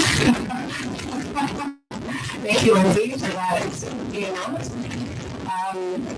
did I just read out all those recommendations and come on as leaders?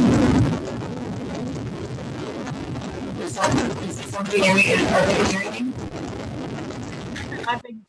me? There we go. We're better. The sound was very garbled there.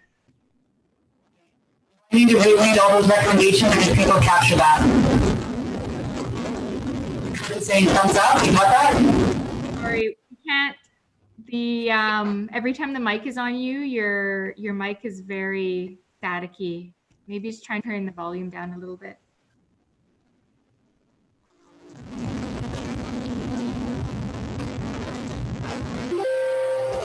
Hello, testing.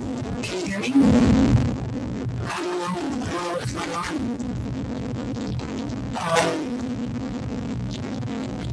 Shoot. I haven't touched anything, so I don't know why it's happening. There, that might be better. Testing now. Interference with another device, your phone or something?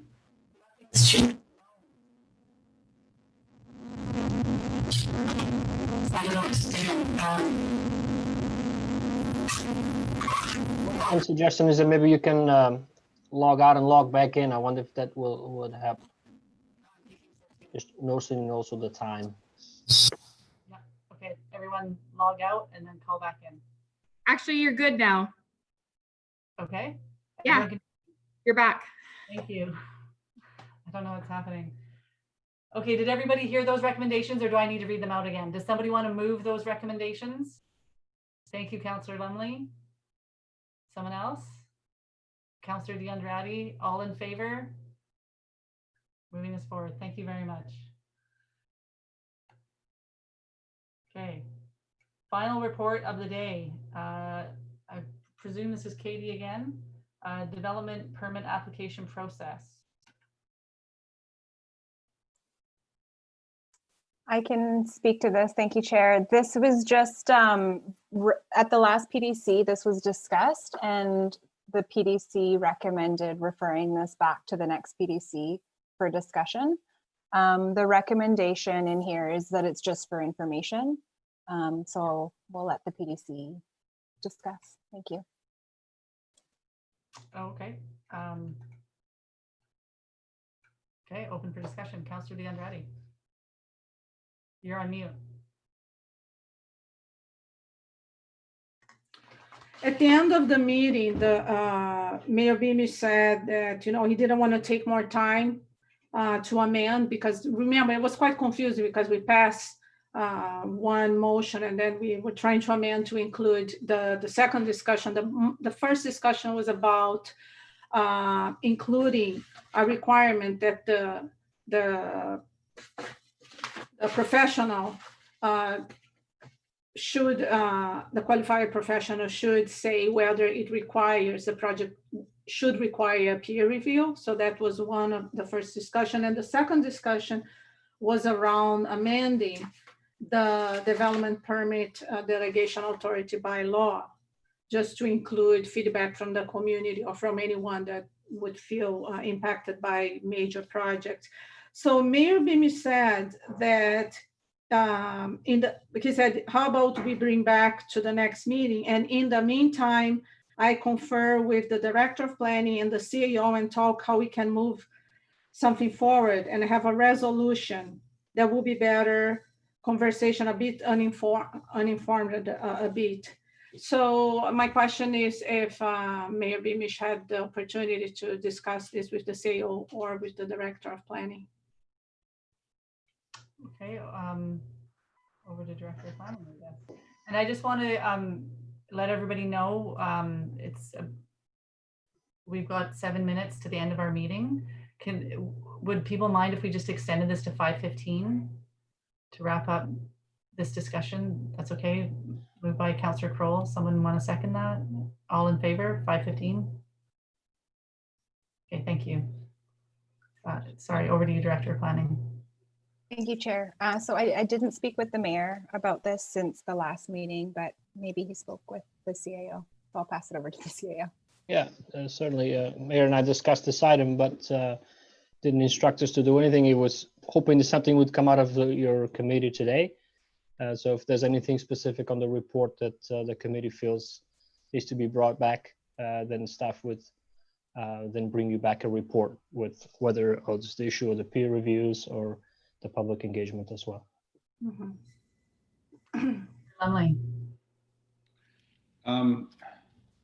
Seeing it's like 81 pages long, and I do have a couple of questions regarding a few things, but I think I'd like to apply myself, give it more time. I don't know if anybody would be adverse to bringing it back to the next, either a committee of the whole, or I guess it should be the planning development.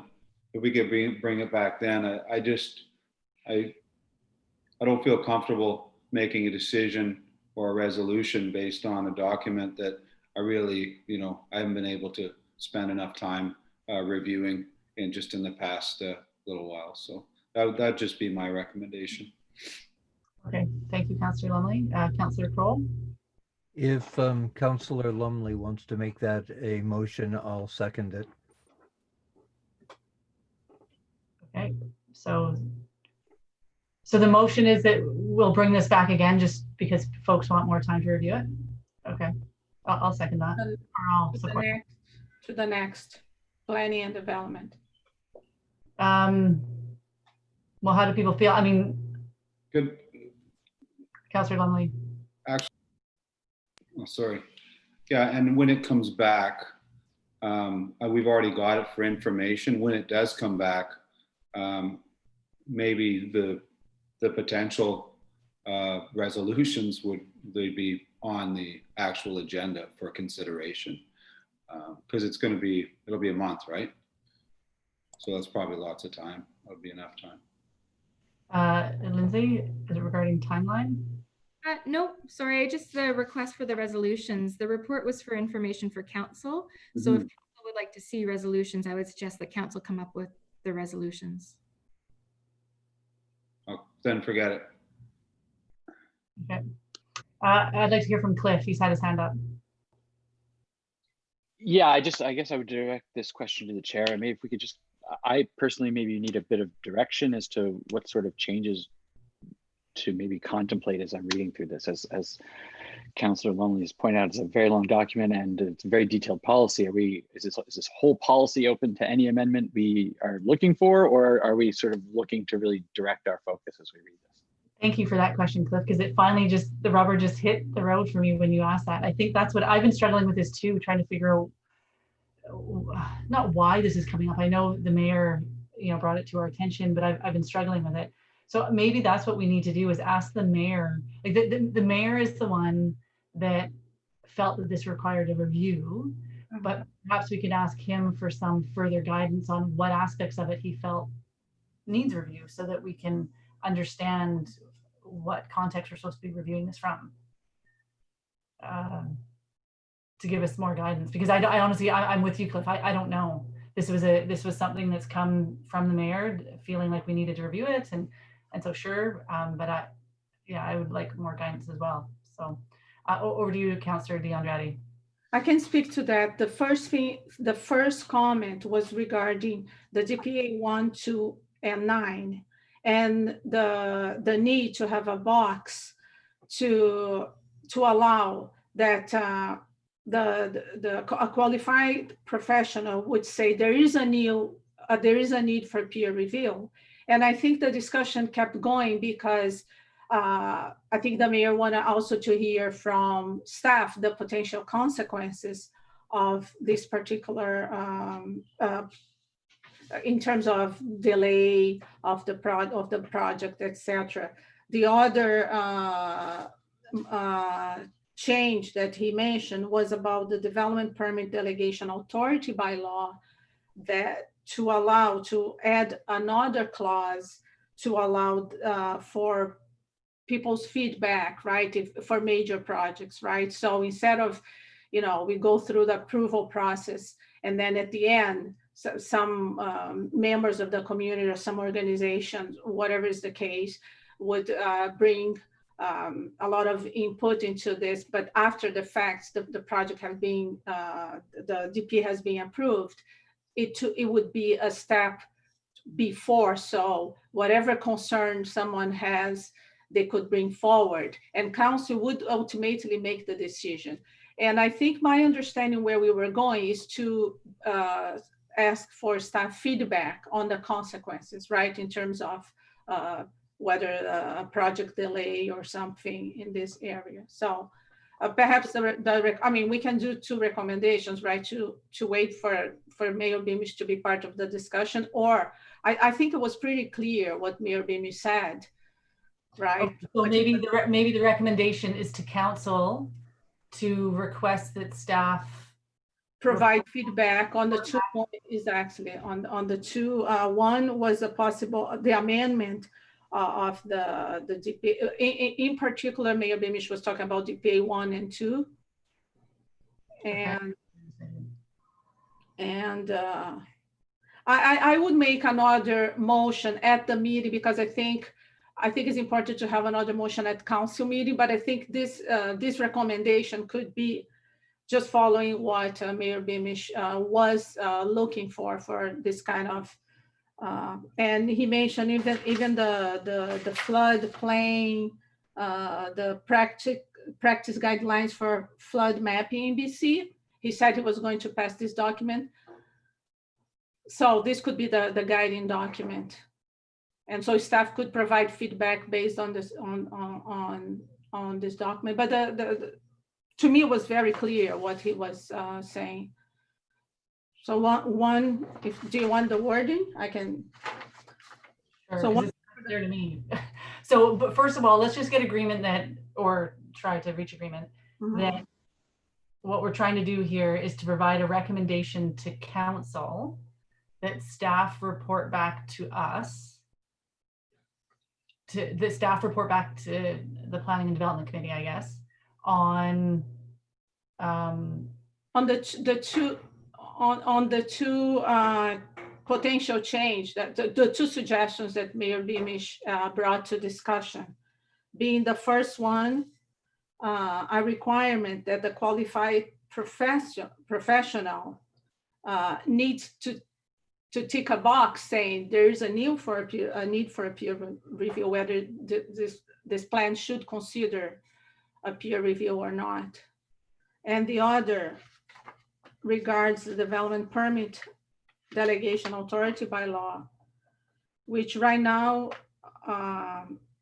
the decision of the director of planning may be reconsidered by council upon written request from a person subject to the decision, but there's no a way that the public or any other person affected, indirect person affected by the project, could provide the same. So that's the idea, is to include, right, that a member of the public subject to the decision could make an appeal when.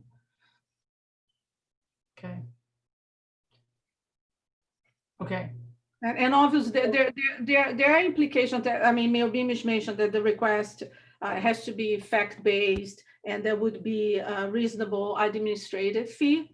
So obviously this has to be a formal project, but I think it's important if the recommendation could be that council, that staff can start looking at that and bring some feedback. Okay, so what I have written down then, and I kind of like the way this is going, because it would bring it to council tonight where Mayor Beamish will be and can speak more clearly to this issue. Oh no, not tonight. No, sorry, Lindsay. Not tonight. No. Okay, that's fine. Okay, but either way, that the Planning and Development Committee recommends that council directs staff to review 2 potential changes to these DPAs, including the implications of requesting a qualified professional peer review, and opportunities for members of the public to make an appeal. And what we're asking is that staff review, come back to us with a report on the implications of those potential changes. Mhm. Mhm. And that would come back to the Planning and Development Committee meeting. Yeah, it's a requirement that they consider the need for peer review, right? So any qualified professional, he has to say, right? Okay, I think this deserves a peer review or not. So it just gives another layer of scrutiny. Right, and what we're asking staff to do is to review the implications of that change, because there's implications to that. Mhm. Lindsay, how did you make out on that? So the council, that the PDC recommends council instructs staff to report back to the PDC on the following, on implications of the following two amendments. One, that a qualified professional be required to tick a box on whether a peer review is required. And two, that staff outline consequences of introducing a public process to DPA 1, 2, and 9 reviews. Can I, no?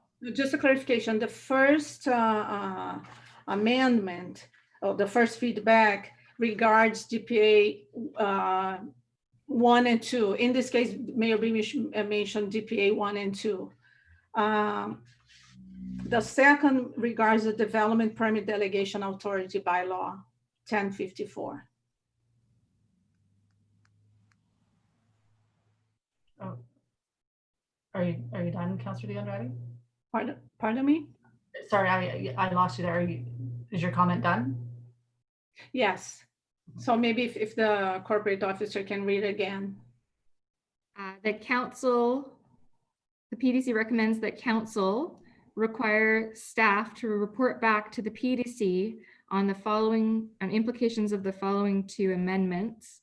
One, to the DPA 1 and 2, requirement that a qualified professional tick a box on whether a peer review is required. And 2, implications of an amendment to the delegation bylaw, which allow opportunity for major projects to have public consequences input, yeah. To the subject to a fee and to factual information, obviously. And obviously this will come to council for decision. Sorry, I'd like to hear from Cliff, please, next.